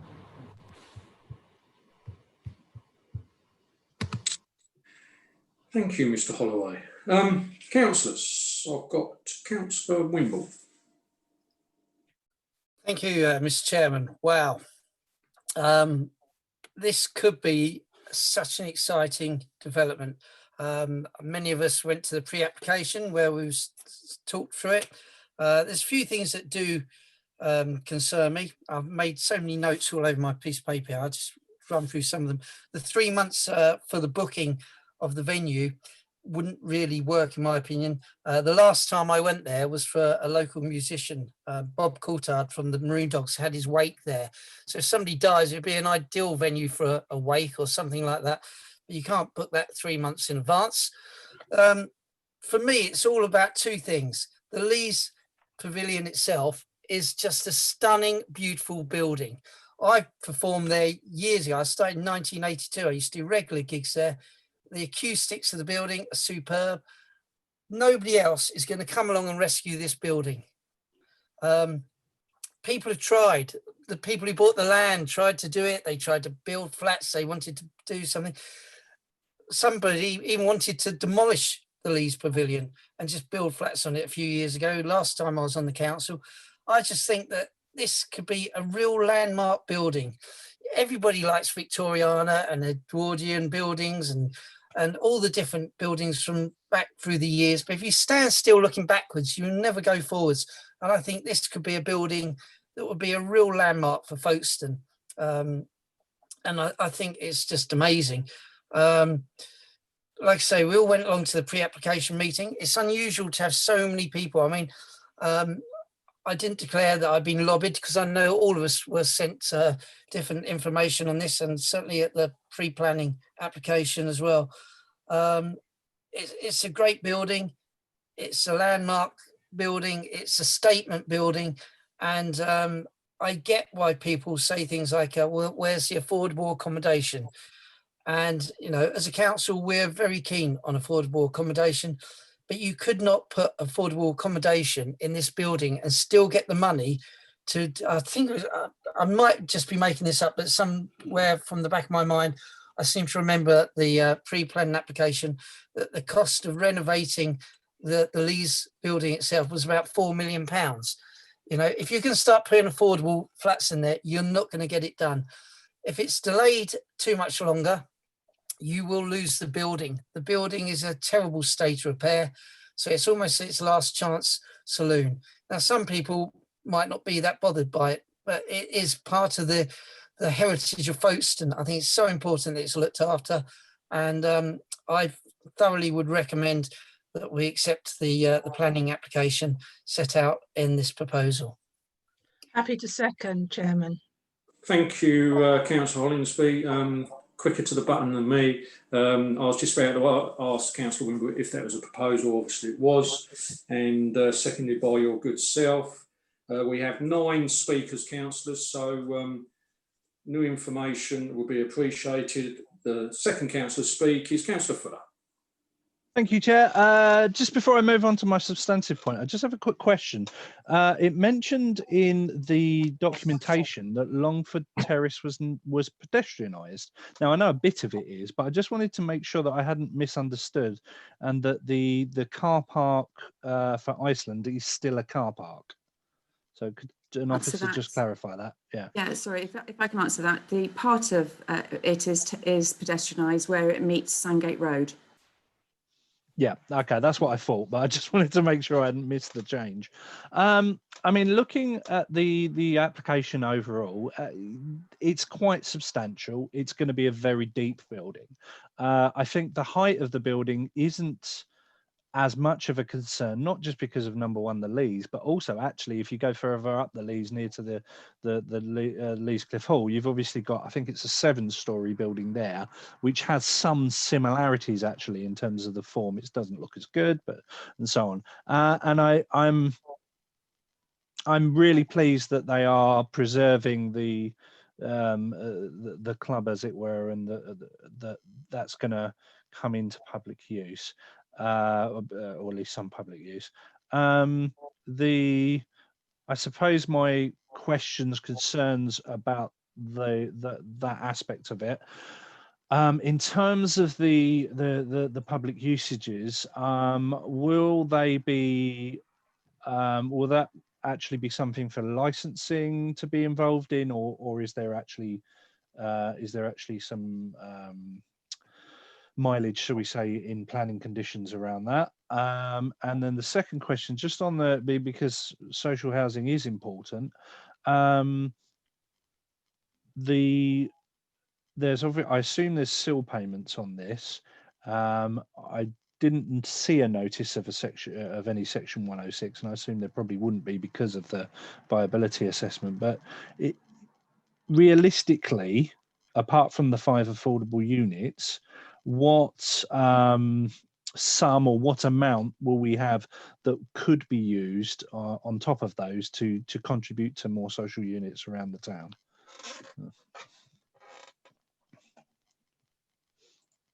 Thank you, Councillor Fuller. Obviously, like I said at the beginning of the meeting, we'll get a batch of questions after a couple of councillors have spoken, and then the officer who's making a note of your information now will come back and answer those in a block. So a bit of so we can get through these councillors, because I've still got 9 to speak. And next up is Councillor Hollingsby. Thank you, Chairman. Well, I'm very happy to second this proposal. This theatre is very important, I think. And if I think back, probably show my age now. I remember going there as a treat from a Sunday school when Arthur Brough players were there. So you know, it goes back a long way. I think in terms of the management of it. You know, an organisation, a management committee is set up, and then as things progress, they would make changes. So I would be happy that a management committee would actually understand and respond to local residents as and when that they need to, and as time goes on. It's not going to be set in stone. First of all, it might be set initially, but I'm sure it could be changed. I was just going to say about parking, because it's been an interesting discussion tonight about parking. There's people saying, oh no, we shouldn't have any parking. Then there's people saying there isn't enough parking. You know, this is obviously an ongoing thing. You know, those 2 car parks were, as I understand it, there were initially, and I think Guy Holloway showed it, two blocks either side of that pavilion some time ago. And probably I was too young to remember that, but I'm sure they were there. I too, I mean, we've been shown presentations, exhibitions about this application for some time now, and I think we've been able to make comments and hopefully they've been taken on board. There was only one, and I remember making this comment back at the exhibition, where the air source heat pumps are for each flat, I believe, and I just wondered about the noise. That was a question I think I asked Guy Holloway some time ago. I think the Friends of the Pavilion, I think I've forgotten the name of the lady, made the speech on the video. I think she's absolutely right. You know, where are you going to get somebody else to come along and do this? It's an excellent development. I'm sure I mean, it does look big, but as Councillor Wimble said, it will be a state-of-the-art something to celebrate in Folkestone. And of course, local residents, it doesn't matter what you do, local residents tend to have some issues, and of course that they're quite entitled to do that and have that. And I did notice that there is a loss of light for a particular flat, I think in Longford Terrace, but it was in the report, if I remember correctly, it was deemed to be acceptable. So you know, I think that's something that we have to take.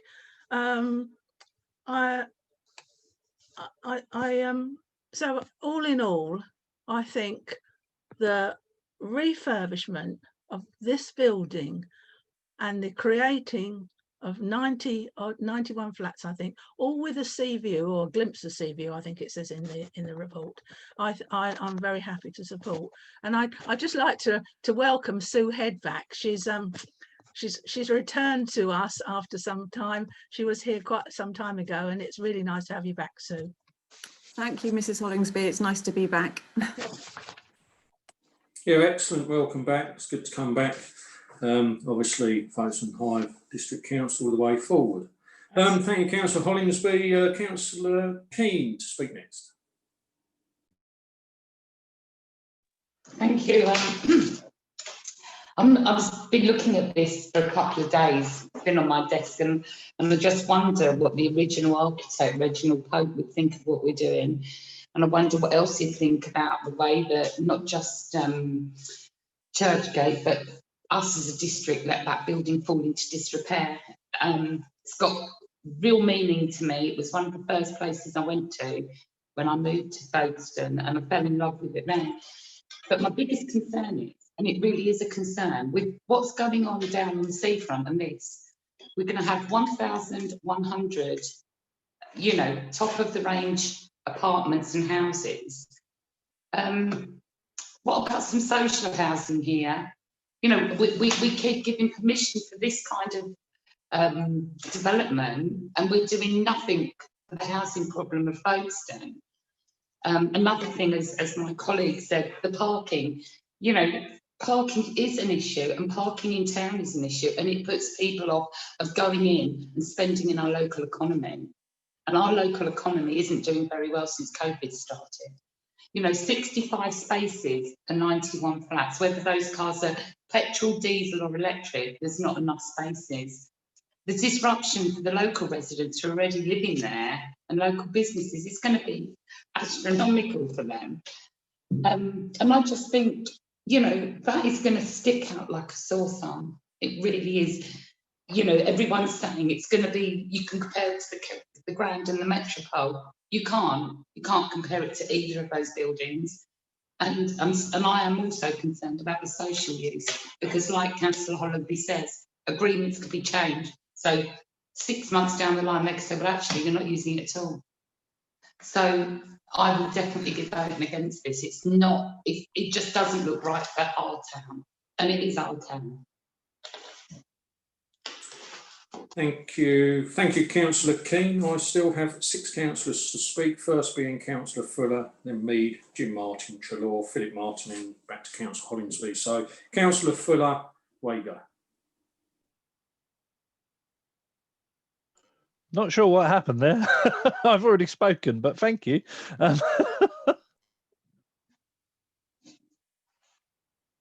Sorry, you was down twice, so I'll put you down twice for some reason. Been a long night. In that case, Councillor Mead.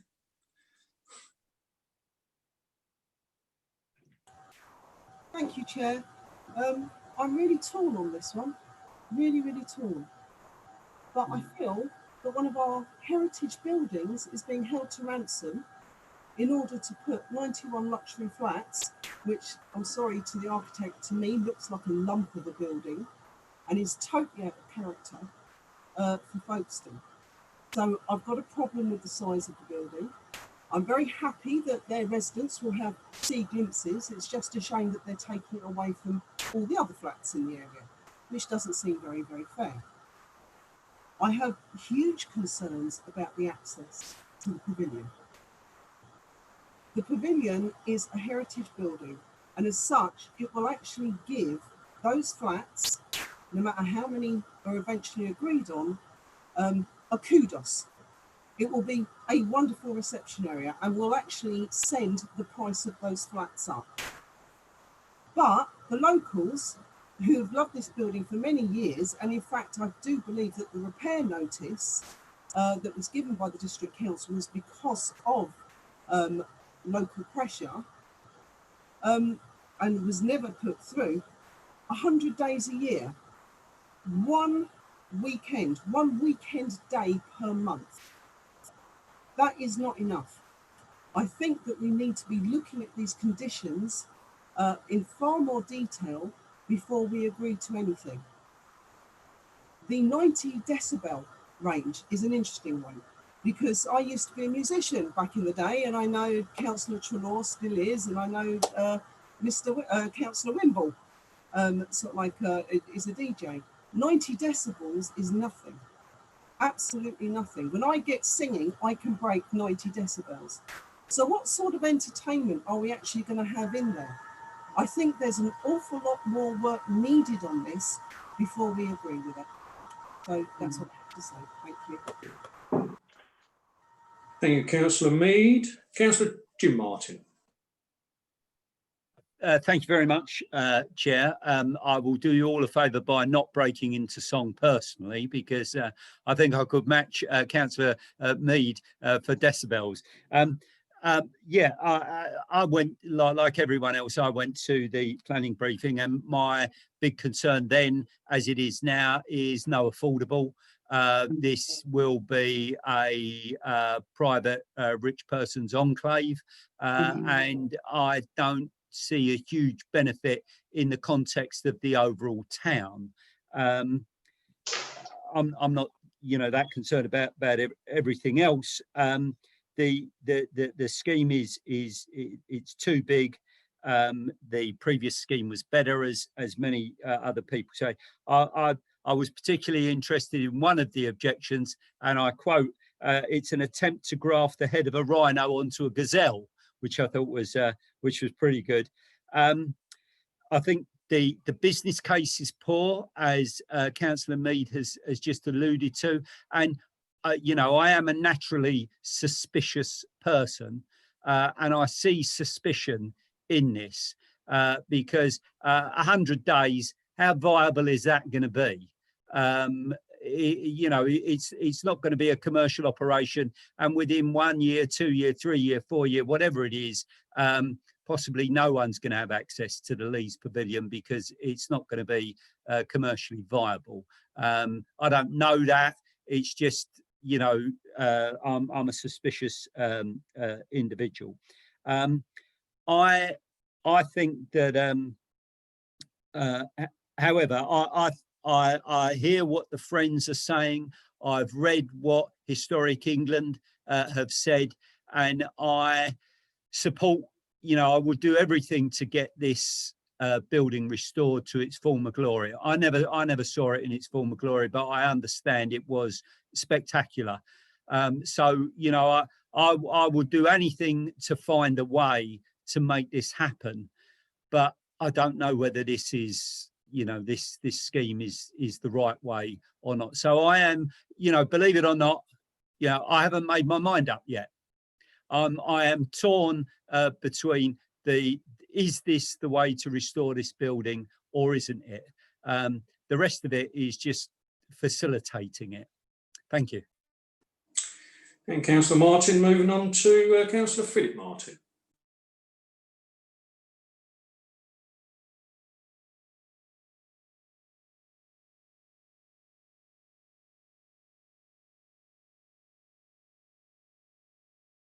You're muted, Philip. Is that better? Can you hear me now? Yes, we can. Oh, yeah. We've all been waiting, and I especially waiting years and years to bring this building back to life. Obviously, we've heard the millions it's going to cost, and so many other people have attempted it. I'm just disappointed that so many of my colleagues are so pessimistic about it. I'm not. I'm 100% for it. I'm old enough also to remember the Arthur Brough players. In fact, Jenny's obviously quite a bit younger than me, because I used to go there when Gordon Turner played, and we used to go up, and the balconies are coming back. I know it won't be 1 and 9pence to get in like it was when I was there, but it's such a historic part of Folkestone, and it will bring people to the town. My only concern really is the fact that it's going to be only operating for such a short time. I take on board the points about 90 decibels. I mean, I'm probably speaking at higher than that now. But, if we can actually get some theatre productions, live theatre there, which is what we need so much, that doesn't need to be 90 decibels. You can get all sorts of entertainment going. We don't, I love going to gigs, and I like loud music, the louder the better. That's why I have my own jukebox. But, I think it's a great scheme for Folkestone. And I have to say that in my, I think 16 years, I think I've been on this committee, it's one of the most exciting projects that I've seen. And I'm only sorry I didn't get to propose and second it, but there's a lot of people who are still keen on it. Thank you. And Councillor Martin. Councillor Treloar. Thank you, Chair. I think in considering this, I'm just having to separate it into two things really. Like if I was to, you know, if we were looking at this apartment building, you know, on its own, I do think the scale and design is just really out of keeping. It really sticks out like an eyesore. It's overbearing on the conservation area. I don't buy the fluff about it being fossil fuel free. I think it takes a lot more you know, evidence to show that. I mean, the embodied emissions in concrete and all of that. So I kind of see through that fluff. And I think, as Councillor Mead said, is this just going to be sort of end up being a lobby for this block, you know, like a nicely restored posh lobby? I can't quite see the viability of it as this sort of venue that's going to attract crowds from near and far. Yeah, that music issue really is an issue. As a percussionist, I am having to play with decibel limiters. Yeah, that really does limit the sort of performance that you can have, and the number of days that it's going to be available to the community. And there's something too about cultural spaces. So you might have this really nicely restored theatre and space, but you know, I know this council talks quite a bit about placemaking. It takes a little bit more than that to create that like wider appeal. And whilst you've got this, you know, lovely interior, and you know, don't get me wrong, like I am all for cultural heritage and restoration. I'm really, really drawn to it, and so I'm really torn on this as well. But it's not, in my view, really a great exercise in placemaking, having that venue there and then just this overpowering building on the top of it, which I mean, I'm not particularly sold by the design. I think it looks a bit like a revamp of the Burston, to be honest. But that's just my taste. So yeah, I too am just really, really torn. I really empathise with you know, the Friends and the amount of effort that's gone into campaigning for this. It is a treasure, but I'm just not sure whether that is offset, you know, adequately in light of this massive, in my view, monstrosity that I don't think does much for our community, and certainly in terms of affordable housing, that's a really big issue. Yeah, thank you. Thank you, Councillor Treloar. Going back to Councillor Hollinsby, some new info. No, sorry, I think you got me down twice as well, Chairman. Okay, no, most people just getting excited with their hands tonight. Councillor Wimble. Yeah, just a couple of quick points there. Everyone's mentioned it will be no Grand or no Metropole. Remind you, when the Grand was built, it's the first sort of semi-prefabricated metal-framed concrete structure in Folkestone, and the people of Folkestone hated it at the time. In fact, there was calls for it to be torn down. So I think in 100 years' time, people will look back at this and say it will be regarded as a classic architecture from the 2020s at its very best. My big concern, two concerns, one with the current application as it is, I pick up on what everybody's saying about the fact that the 100 days a year would not make it viable. I'd like to see it run by its own committee that was separate possibly from the actual flats, so as it could be used more. What could it be used for? Lots of things, art galleries, exhibitions, not just music. It'd be a classic place to do it. But my biggest concern of all is time's moving on. The ceilings have started coming down. If it's not rescued now, you know, it will fall into disrepair. I can't see anybody else coming around with about 4 million quid in their back pocket, especially in these troubled times, saying, well, I tell you what, we'll rescue it. Over the years, everybody's tried all the usual routes. They tried to tap up Roger De Haan, people like that. And, you know, it's not a vanity project as such, but it's a case of it's got to be able to wipe its face, isn't it? So, yes, you might not like the design of the flats, but if you care about the pavilion, it's the only way you're going to get it saved. Because trust me, if this developer pulls out from this because he doesn't get the planning permission, okay, he can appeal. We all know that the appeal could take a year or 2 years to come through. It might be past point of saving then. If he pulls out altogether, then you've got to look for another person with several £1 million to do it. And in today's environment, you're really going to struggle. So I'm not begging you, you go or make your own decisions, but I'm saying that I think it'll be a very sorry state of affairs if we don't save the pavilion. And I think it's a price worth paying. I personally think the flats look amazing, but that's all down to personal taste. So that's all I've got to say. Thank you, Councillor Wimble. I was going to sum up, but I think you've done it for me on behalf. Thank you for that. It saved my energy. Yes, and I think you said it on all well done there. No other councillor indicating to speak. So in that case, I will go to the votes. We have one proposed by Sorry, Councillor. Chair, can I interrupt there? I did actually put some questions that I was hoping the officers would apologies, answer. Councillor. Yes, Yeah. Councillor Fuller. As you said, I turned me over a bit of paper and wanted to bring back Mrs. Head. Yes, apologies. Mrs. Head. Thank you, councillors. Yes, I was prepared to answer the questions. In response to Councillor Fuller's questions, the applicants aren't intending to licence it. There would be the possibility of having events there where they provided their own wine or drink. But if in any event, if it was going to be licensed, then that would have to come back to you as a committee. They are paying a SIL of £551,550, and there is a section on viability in the report, which explains that they have submitted a viability assessment that we have had independently assessed.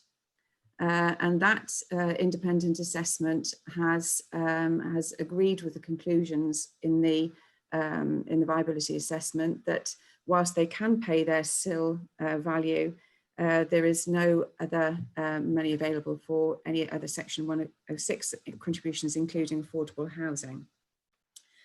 Councillor Hollingsby raised the issue of noise from the air source heat pumps, and we can put a condition on that so that they have to submit the details, and we can get that checked by environmental health colleagues before we approve the details.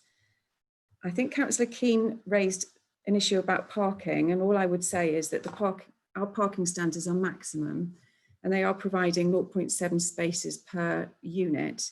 This is a town centre location. It's in a highly sustainable location, and Kent Highways has no objection and is satisfied that the arrangements can work. I think Councillor Keane also made a point about the amount of housing being provided within the town centre, including this one, if approved, and on the seafront. All I would say on that point is, the more people who live here, the more people contribute to the local economy. And in the current, even in any circumstances, let alone the current circumstances, that has to be a good thing. Finally, I think there were several comments raised about the trust and the use of the pavilion moving forward. It doesn't have to be a viable commercial operation, and in actual the flats make the long-term future of the pavilion viable because of the management fee that they will all pay. And there has to be a balance between the community use and the amenities of the new residents. So I draw your attention to page 94 of the report, which says that a trust will be set up, which has a resident representative from the new flats, a representative of the Friends, a council representative, and an immediate neighbouring resident. And it's anticipated that they will have a shared sort of different interests, but a shared purpose of making it a viable use into the future. And at the end of the day, it is a private venture. and no one does have to use it for community uses, but they are proposing it, and an important heritage asset is being saved as a result of that. Thank you very much. Thank you, Mrs. Head. Excellent. That rounds it up nicely. All the questions answered and making totally sense. So back to the proposal. I have one proposal. Sorry, before I go there. Councillor Brooke, a non-speaker, go for it.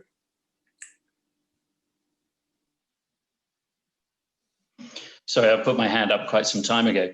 I was just simply going to say that, you know, as a Folkestone Central councillor, it's my ward, I walk along there very frequently. It is a bit of an eyesore. But the thing is, what we need to remember is that this is a heritage site, and it's what we keep, every councillor has mentioned with what they've said, that it's an important heritage site.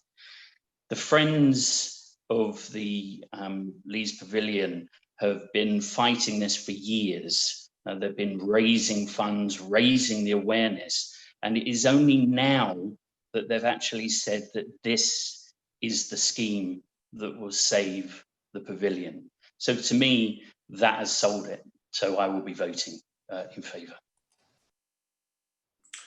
And thank you, Councillor Brooke, and finishes the conversation up well there. Okay, back to the vote, councillors. I have one proposal proposed by Councillor Wimble, seconded by Councillor Hollinsby, to go with the officer's recommendation. Over to you, Kate. Thank you. Thank you. Councillor Brooke. 4. Councillor Collier. Abstain. Councillor Fuller. Abstain. Councillor Goddard. 4. Councillor Mrs. Hollinsby. 4. Councillor Keane. Sorry, against. Councillor Jim Martin. Abstain. Councillor Philip Martin. 4. Councillor Mead. Against. Councillor Mayers. 4. Councillor Trelaw. Against. And Councillor Kimball. 4. Thank you.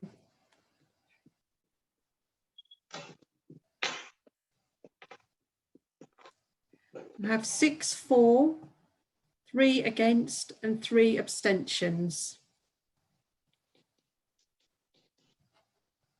Thank you, Kate. That application is passed. Thank you, councillors. Thank you, good discussion, and thank you to all concerned. Moving on to item 4. The last item is Y190925SH, land adjoining Turner Court, Romney Avenue, Folkestone, and it's welcome to Miss Patchin, who's going to take us through it. Thank you. Sorry, Chairman. If I could just say, Chairman, I think you need. Do you need to vote on the listed building application first? Yeah. Because there's 2 applications. Apologies, sorry. Where we put them as one, I was doing them at one, but no worries. We do that one first. The second one, is that the same proposal on seconder? Happy to go with the same proposal. Thank Happy you. happy to second. Thank you, and thank you, Lisette, for helping me out there. A bit rusty. Right, okay, councillors, so that's the first one, let's call it 3A, 200579, and this one is 200563. Over to you, Kate.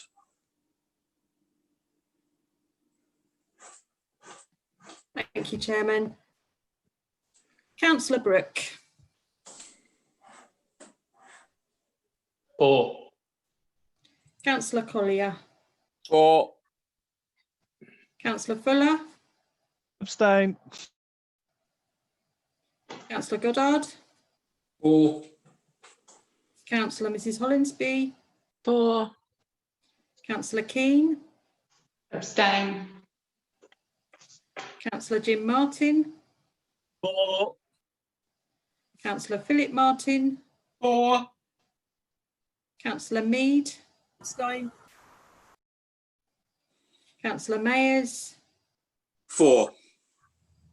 Councillor Trelaw, Abstain. and Councillor Wimble. Or Thank you. 8 for and 4 abstained.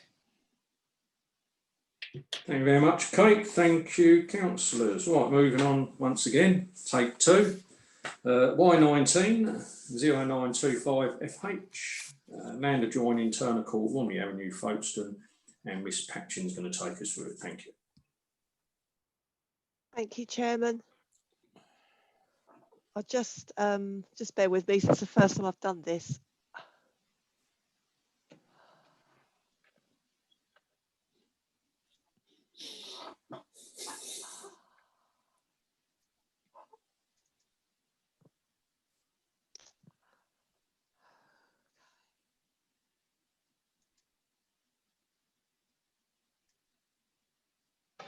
Can everybody see that okay and hear me?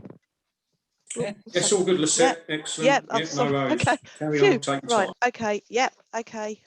Right, so this is an application for the site in Romney Avenue in the Embrook Valley. As you can see, it's for 8 two-storey dwellings with associated parking, and it's a resubmission of a previous application that was refused last year. So this is the site. If this is, if you can see my cursor, this is Embrook Road. So as you go up from the avenue from Embrook Road to Coolidge Lane, you can see the site here on the right-hand side. To the west here is Turner Court, and to the east are Sandgate Mews. And at the back of the site, on higher land, because the site slopes up from a sort of flatter platform for 1/3 of the site at the front, and it slopes up, and you've got the properties in Eversley Way, which are at a higher level, significantly higher level than Romney Avenue, and you've got Fremantle Road opposite. So this is the layout of the previous scheme that was refused for 10 units.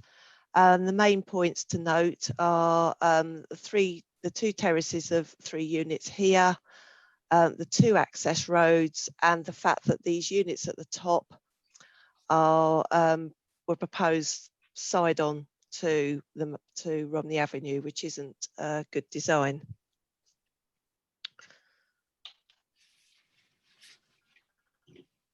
So this is the scheme now proposed as a reduction units, obviously from 10 to 8, and the scheme units at the top, which I drew your attention to, are now fronting onto Romney Avenue, side on to the properties in Sandgate Mews. And you can see now that instead of the terrace of 3, they're basically 3 pairs of semi-detached units.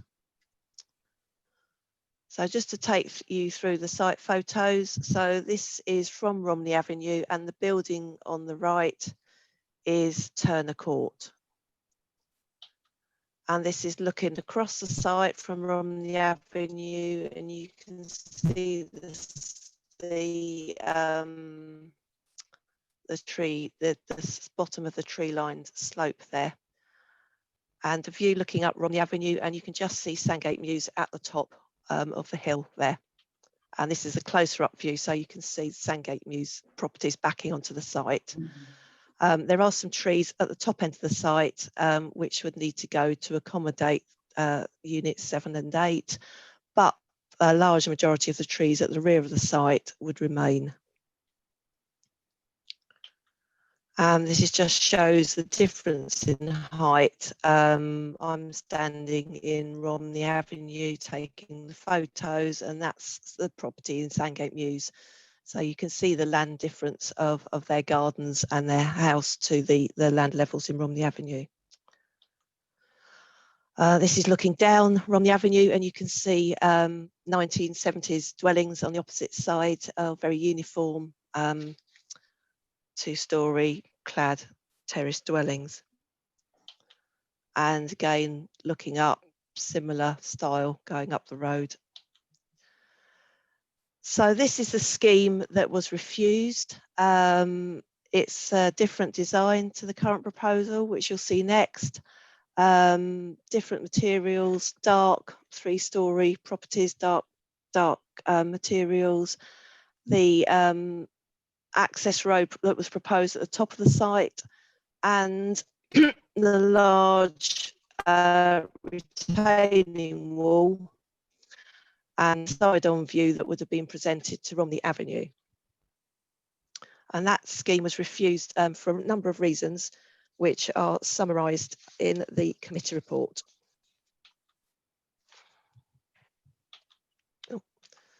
So this is the proposed scheme that's now proposed, and you can see it's been a completely different design to the two units at the top, and with the units at the bottom all being of the same design, same materials, to have some consistency with the group of properties at the bottom.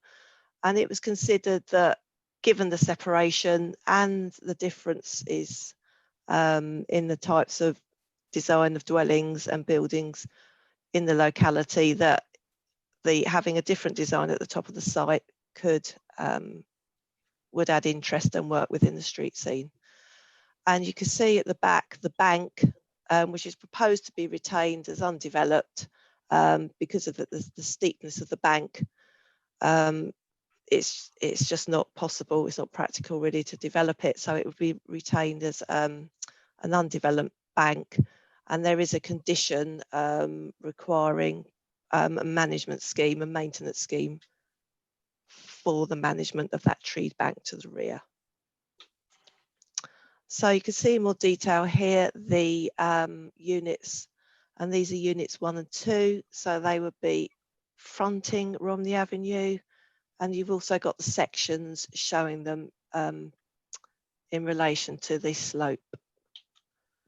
And this is units 3 and 4, which would be at the back of the site, and then units 7 and 8, 5 and 6 to the front. These are the units 7 and 8 at the top of the site. You can see that they're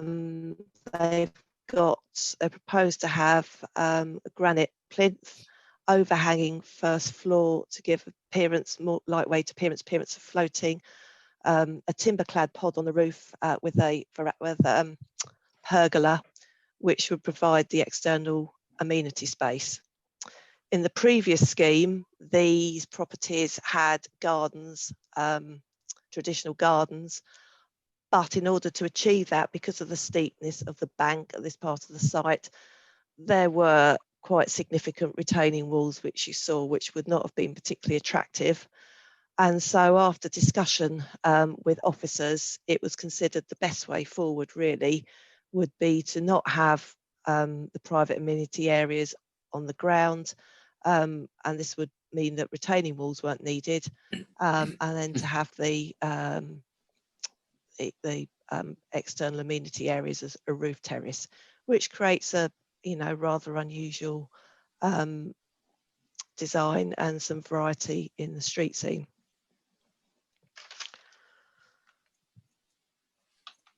So this gives you an idea of the sections through the site.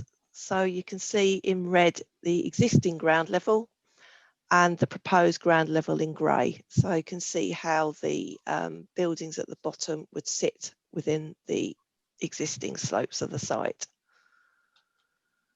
And this shows you the elevations or the sections of the site through the street scene level. And I would draw members' attention to the heights here. So the ease height of the new dwellings would be roughly level with the ridge height of Turner Court. The reason for the difference in height is partly due to the changes in ground levels, because obviously the land's going up the hill. Also, the design of the buildings, Turner Court does have a particularly flat pitched roof. It's got quite a low, shallow pitch on it. And so it's probably lower than, you know, a lot of cases would be.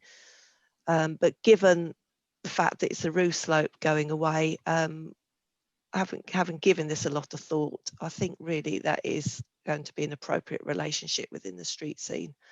And again, with concerns raised from occupants of Sandgate Mews in terms of loss of privacy, there aren't any windows above ground floor level, first floor level here. The windows in this side would be looking onto the boundary fencing, and there aren't any windows proposed on the upper levels, so there would be no overlooking from the side of those properties. So all the relevant issues are set out in the report. The material planning considerations for members to consider are whether the previous grounds for refusal have been overcome in respect of the design and materials of the buildings and the layout of the scheme, ecology, sustainable urban drainage, groundwater, land stability, site levels, national space standards with regard to garden sizes, contamination, and highway safety. And following on from the previous refusal, a number of surveys, additional surveys have been commissioned by the applicants that have been carried out by qualified professionals in the relevant field on land stability, groundwater and ecology, and details of reports have been submitted with the application. The principle of the development is considered acceptable. The site lies within the settlement boundary, and the principle of residential on the site was not a reason for refusal on the previous application, so it would be unreasonable to now introduce that with regard to this scheme. The site is also sustainable in terms of it being within easy walking distance of local shops. For those of you that don't know Embrook Valley, there's a good range of shops, greengrocers, supermarket, pub, takeaway, and newsagents, all within walking distance of the site. It's also on bus route and close to and within walking distance of Folkestone West Station. The reports that have been submitted with this application demonstrate that the protected species are appropriately safeguarded, and that the contamination risks on the site are low. With regard to the existing or the previous uses of the site, the only requirement of the contamination consultant that we used to provide guidance on the application was that the standard contamination condition does need to be applied to ensure that any material that's brought onto the site to provide the level platform for developing does not contain any contaminated material. The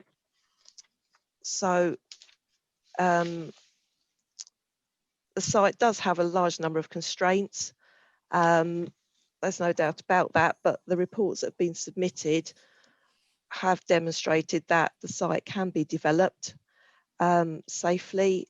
The subject to the use of competent specialist contractors and specialist equipment, and the appropriate foundations can be installed to ensure that both the site, the neighbouring land and the new dwellings would not have any land stability issues either during construction or when completed, and all these matters are proposed to be covered by conditions to finalise all the details. There's also conditions proposed regarding groundwater.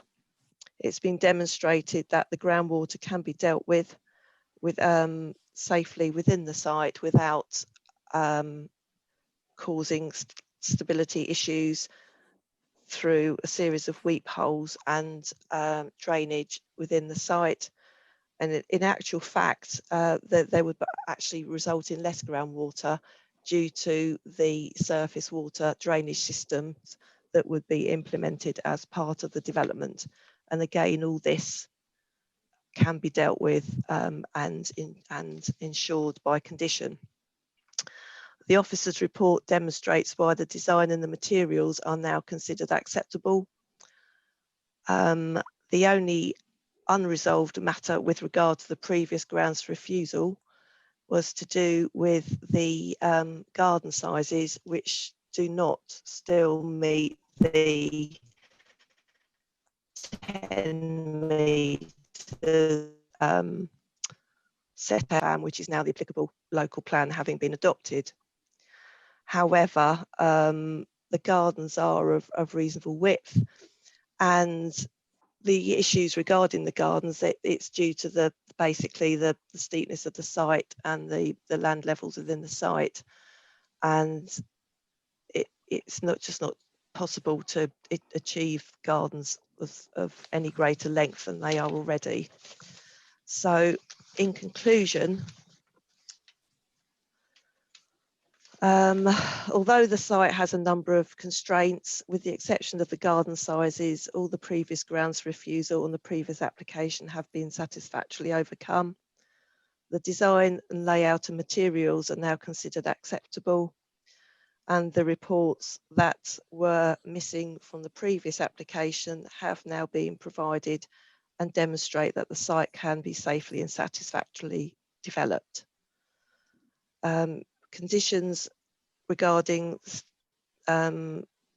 details in order to ensure the finalised details of foundations and site stability are proposed, together with a condition requiring the maintenance and stability of the slope and protected species and biodiversity.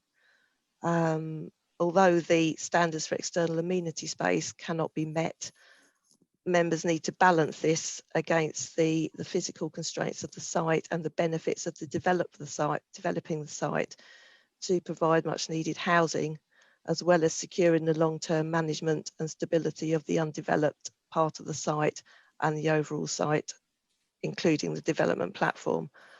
And on that basis, it is recommended that planning permission be granted. Thank you. Thank you, Ms Patchin. Thank you very much. We have two speakers on this, first being Beverly Zalcock, local resident, to speak on the application. Over to you, Kate.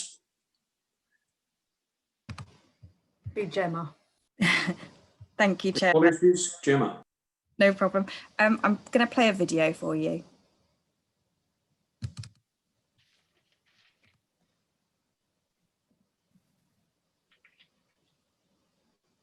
My name is Beverly Zalcock and I'm a resident in Turner Court on Romney Avenue, a two-storey block that homes pensioners who gave up houses in London for the promise of a peaceful and healthy retirement. I'm speaking for the majority of the residents in Turner Court, as well as for many residents in Romney Avenue and the adjoining streets who signed a petition against this development. I'd like to state from the outset that no one is against the building of houses, but we are all united against house building on unstable land, specifically the land in question. Local people are alarmed at the prospect of subsidence, drainage and sewage build-up and flooding, all of which are problems locally.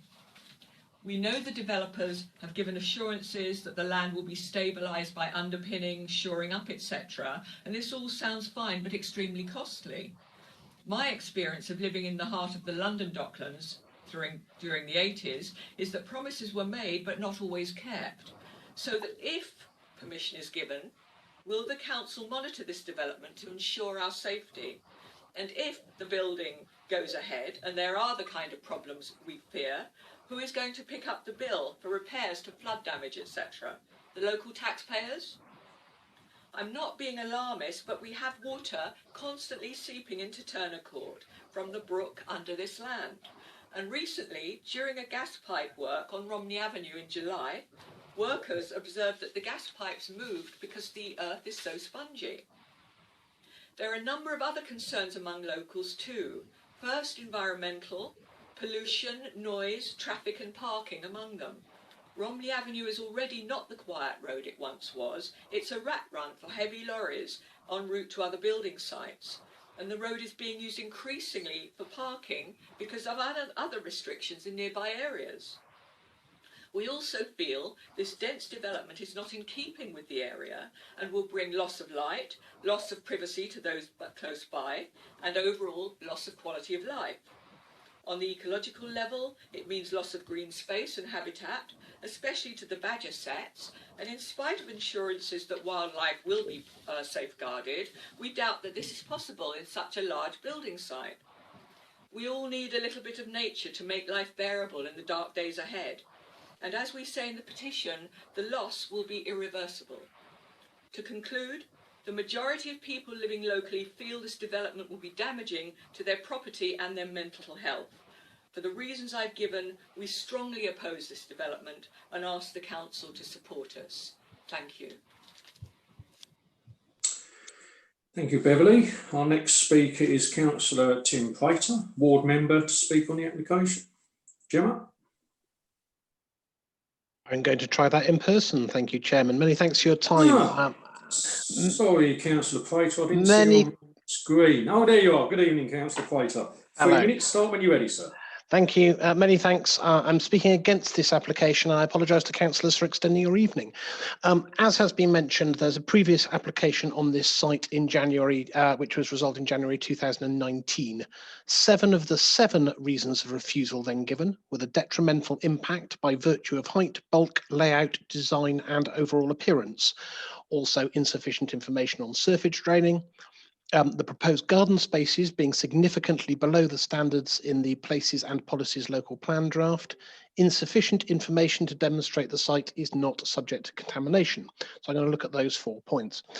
The height, bulk, layout and design have improved, but that does not in itself fulfill the test. It doesn't have to be more in keeping or better than the rejected proposal. It needs to be in keeping with what is there now. On the proposed Romney Avenue elevation, you'd seen that the height of units 1 and 3 are much higher than that of Turner Court. Actually, when you look at the levels, the floor level of unit 1 next to Turner Court is just 5 metres below Turner Court's ridge line. This is not a gentle terracing effect you can see when you look up and down Romney Avenue. It's a leap up. The layout of the site, especially the second setback pair of houses in the site, are an overdevelopment. They resemble a back garden development, and they're out of keeping with the rest of the estate, which is almost all characterised by street fronting properties.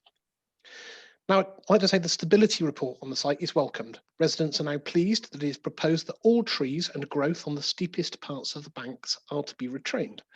To do otherwise would massively destabilise the slope, it would jeopardise the properties above, and it would destroy valuable habitats. However, as the bank runs into Romney Avenue above the junction with Fremantle Road, it is still a steep bank. And it's also the location of units 7 and 8 on that proposal.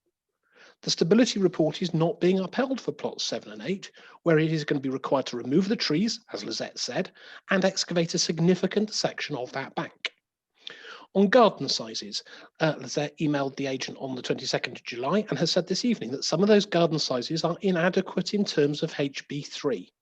Although she's gone on to say she's not planning on pursuing that, it's absolutely reasonable that councillors pursue that. There is a way of dealing with it. Build slightly less properties, but with not non-substandard gardens on the site. The drainage assessment mainly discusses groundwater rather than the lying and often running water you can see across the site even on the driest days. There's a consistent runoff of water across the site into the neighbouring Turner Court even today, as Bev has mentioned. There is no detailed assessment of how that should be handled other than, I quote, "It will be managed by the contractor using simple and well understood dewatering techniques." That's insufficient detail for such a known issue. And finally, on on-site contamination, an urban site like this has been accessed and potentially dumped on over years, and the developers provide a desktop survey. The surveyor has not even walked onto that site. They don't discuss what may have been dumped, they don't discuss what might have been buried there, its implications or its safe removal. Thanks very much for your time. Good luck.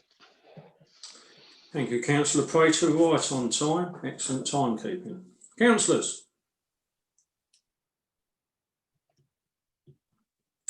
Anyone wishing to speak? I have Councillor Fuller.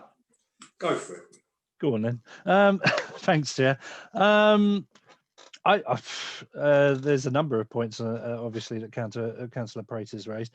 I suppose the first point that comes to mind, although it might not be entirely extant for the planning application, is that even changing the direction of the spaces, the parking spaces, that is, for the houses on the hill, if you're coming down that hill from Romney Avenue, it is a rat run and it's dangerous. Especially there's a corner just after the top of Romney Avenue that people come around at speed, and I've seen quite a few near misses there because of the parking that's going on. So I'm not entirely convinced that properties 7 and 8, even having parking where they are actually going to be safe to access Romney Avenue.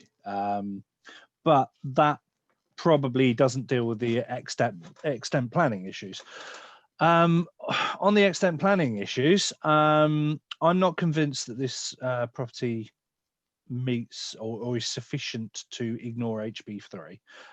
We've got a policy in place. It has a minimum standard of amenity. We should be applying that policy, especially as we've just voted it in. Therefore, on that alone, I couldn't possibly vote for this application. Second point, mentioning about it being in keeping with the area, the Sandgate design statement, which is a supplementary planning document covered by policy SDS1, states that the properties in that area have, from memory, or should have yellow brick, if memory serves. These properties, as I understand it, do not. So from my point of view, therefore, I would actually propose that we object to this development on the grounds that it doesn't meet policy HB3 because of the insufficient size of the gardens, and that it doesn't meet policy SDS1 because of the materials that have been chosen for the properties. I don't know if I have a seconder, but we shall see. Thank you, Councillor Fuller. Nobody's indicating to me and nobody's shouting. So unfortunately, it doesn't look like you've got a seconder. Hands up, sorry. Oh, hang on. I'll second. Councillor Mead has seconded it. Obviously, keep your reasons in head. I know you just mentioned a couple there, but keep them on board at the moment, Councillor Fuller, when and if we go for that vote. So keep them in mind, and I will bring in the next councillor to speak, which is no one. Councillors, Councillor Mead, you second. Did you want to speak? No, Councillor Wimble. Sorry, I was trying to raise my hand. I couldn't get there quick enough. Apologies, Chair. Yes, I totally agree. If we're building houses, then we need to try and keep to the policies. We always talk about this. But the one thing that really concerned me about this one was the lack of contamination report. Because that is dangerous. And if there's that much running water and they start digging into contaminated ground, you could end up actually polluting even further the local water. So I'm wondering if the officers can tell us whether within the conditions, and I'm sorry I can't remember, that they're actually going to ask for a full contamination report before any works go forward. Yes, I can answer that. The condition does indeed require full contamination reports. All the stages of the condition are proposed to be imposed. The council uses an external consultant to provide us with advice on contamination reports that are submitted with applications. And the contamination consultant that we used advised that in terms of the likely previous uses of the site, that the existing study is acceptable in order to be able to determine the application, and that any further issues can be satisfactorily dealt with by the contamination condition. With regard to your concerns about the groundwater and contamination, yes, you're right. That is exactly an issue, and there is a condition proposed. It's generally piling works and pushing the material through, which can cause an issue. And I'm just trying to find it, but I'm sure I put a condition on requiring relating to piling. I'm just trying to find it. Yeah, condition 5 on page 213 of the report requires a piling risk assessment to be submitted for any proposed pile foundations. So that the whole purpose of that condition is to ensure that piling and work on the site doesn't cause exactly the problem that you were referring to. Thank you, Ms Patchen. Councillor Wimble. Thank you, Chairman. I've got to say I prefer the design to the previous design. The applicant has obviously taken on board what the officers have said and done their best to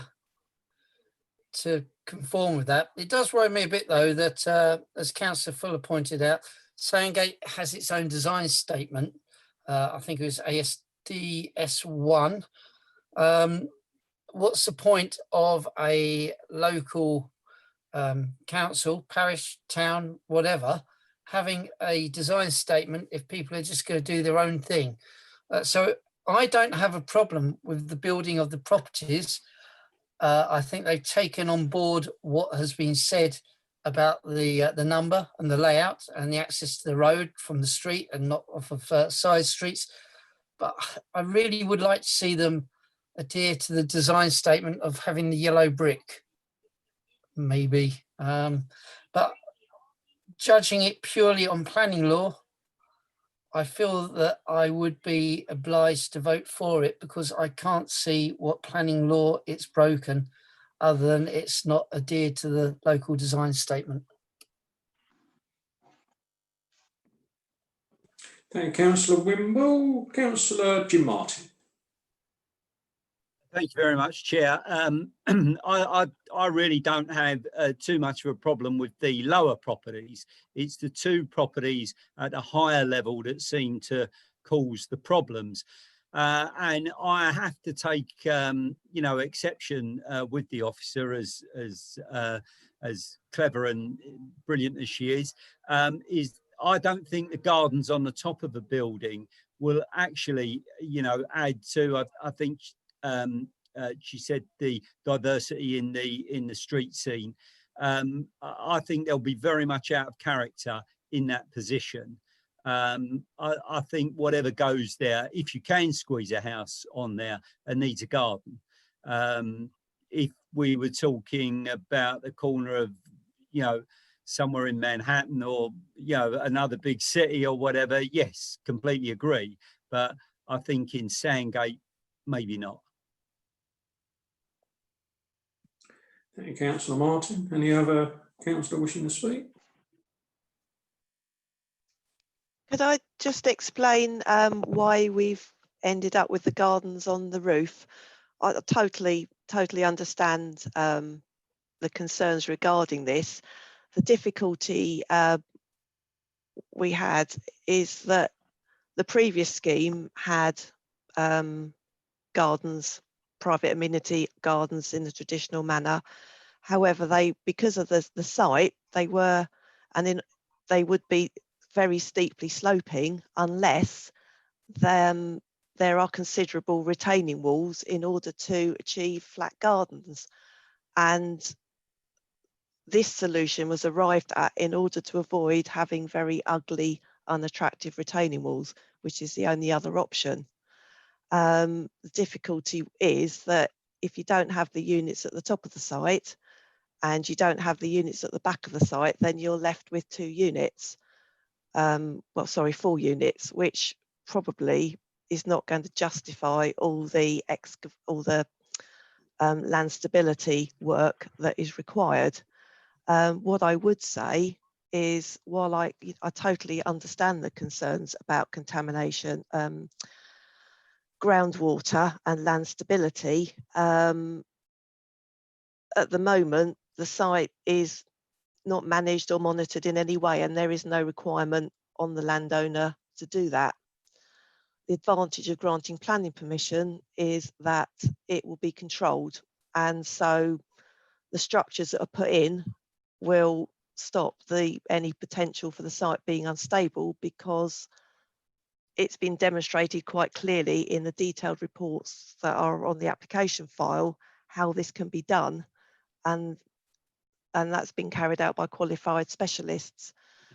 The other advantage would be is that because surface water on the site, which currently soaks into the site and adds to the groundwater issues, would be dealt with through disposal into the fire and attenuation tank into the surface, into the public sewer in the road, the amount of surface water soaking into the site would be greatly reduced, and therefore the groundwater issues would be greatly reduced, because the works that have been carried out, the investigative works that were carried out, demonstrate that the groundwater within the site is predominantly from water from higher up and from water from rainfall on the site. So it would actually improve the situation with regard to the groundwater. And I'm not overly completely comfortable with having reduced garden sizes, but in overall the benefits from all the other issues being resolved, that's why we've reached the conclusions that we have, if that's any help. Yes, thank you for that, Ms Patchin. That is helpful. And we've got a councillor coming back. Councillor Fuller. Thank you, Chair. I totally understand where you're coming from, Lizette. I suppose I would make the point, we now have an extant local plan. We have the 5-year land housing supply and so on. And the whole point of a 5-year housing supply and a local plan is to give councils the opportunity to set standards which should be met by those who wish to develop in that area. If we refuse this tonight, that 5-year, I assume, 5-year land supply isn't suddenly going to be at risk. But what we will have done is stood up for our local plan, which we have literally, within the past couple of weeks, voted in. So I would urge every councillor to support my motion and object to this application. Thank you, Councillor Fuller. Any other councillor wishing to speak? No? Okay, Councillor Fuller, you did message me a couple of reasons, HB3 and the SDS one. Is that what Councillor Wimble mentioned about the Sandgate one? Is that correct? Excellent. Okay, if you want to sum up again, giving your full reasons to Ms Patchin, and then obviously we'll take it from there. Thank you. Yep. Okay. I propose that we object to the development on the grounds that it contravenes policies HB3 and SDS1 due to the small size of the gardens and the use of materials which are out of keeping with the local area. Okay. Are you happy? Are you happy to give the Chief Planning Officer delegate authority to finalise the wording, obviously including HB3 garden sizes, SDS1, the colour of the brickwork? Yeah, more than happy to do that. I love to delegate. Okay, thank you. I've got all that down, so I'm clear what your grounds are.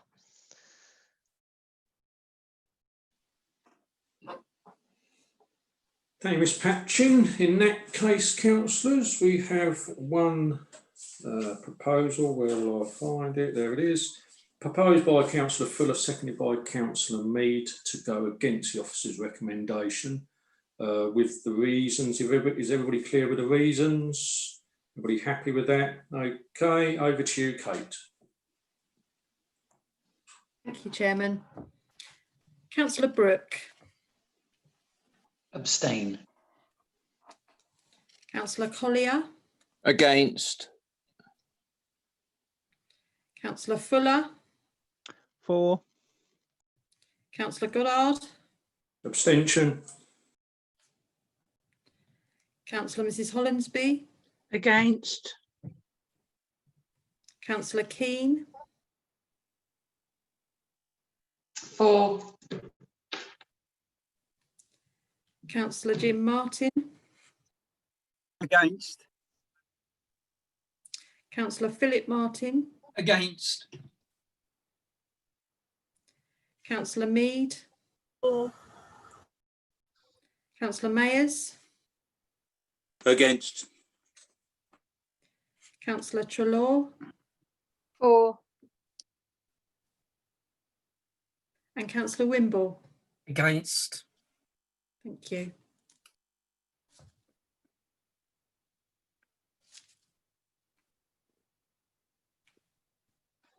Four votes for, 6 against, and 2 abstentions. The vote was lost. Thank you, councillors. Councillor Hollinsby. Thank you, Chairman. I move the officer's recommendation. Happy to second, Chairman.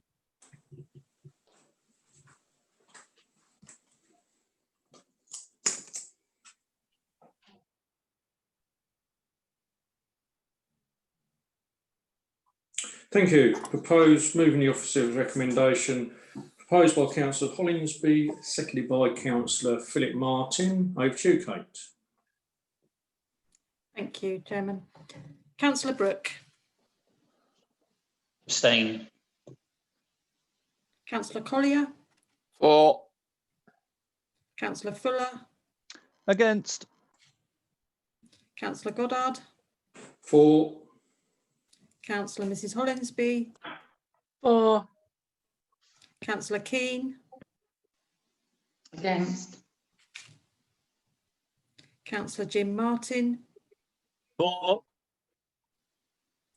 Councillor Philip Martin, For. Councillor Mead, Against. Councillor Mayers, For. Councillor Treloar, Against. Councillor Wimble. For. Thank you.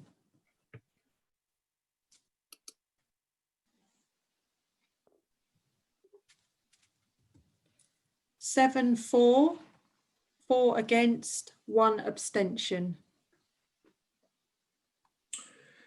Thank you, Ms Clark. That's carried. No other business, councillors. Thank you very much for tonight. It's been a long evening, but a very good evening. Well done for all your input. Well done, officers, and see you next time. Thank you. Thank you. Thank you, Chair. Thanks. Good night. Bye.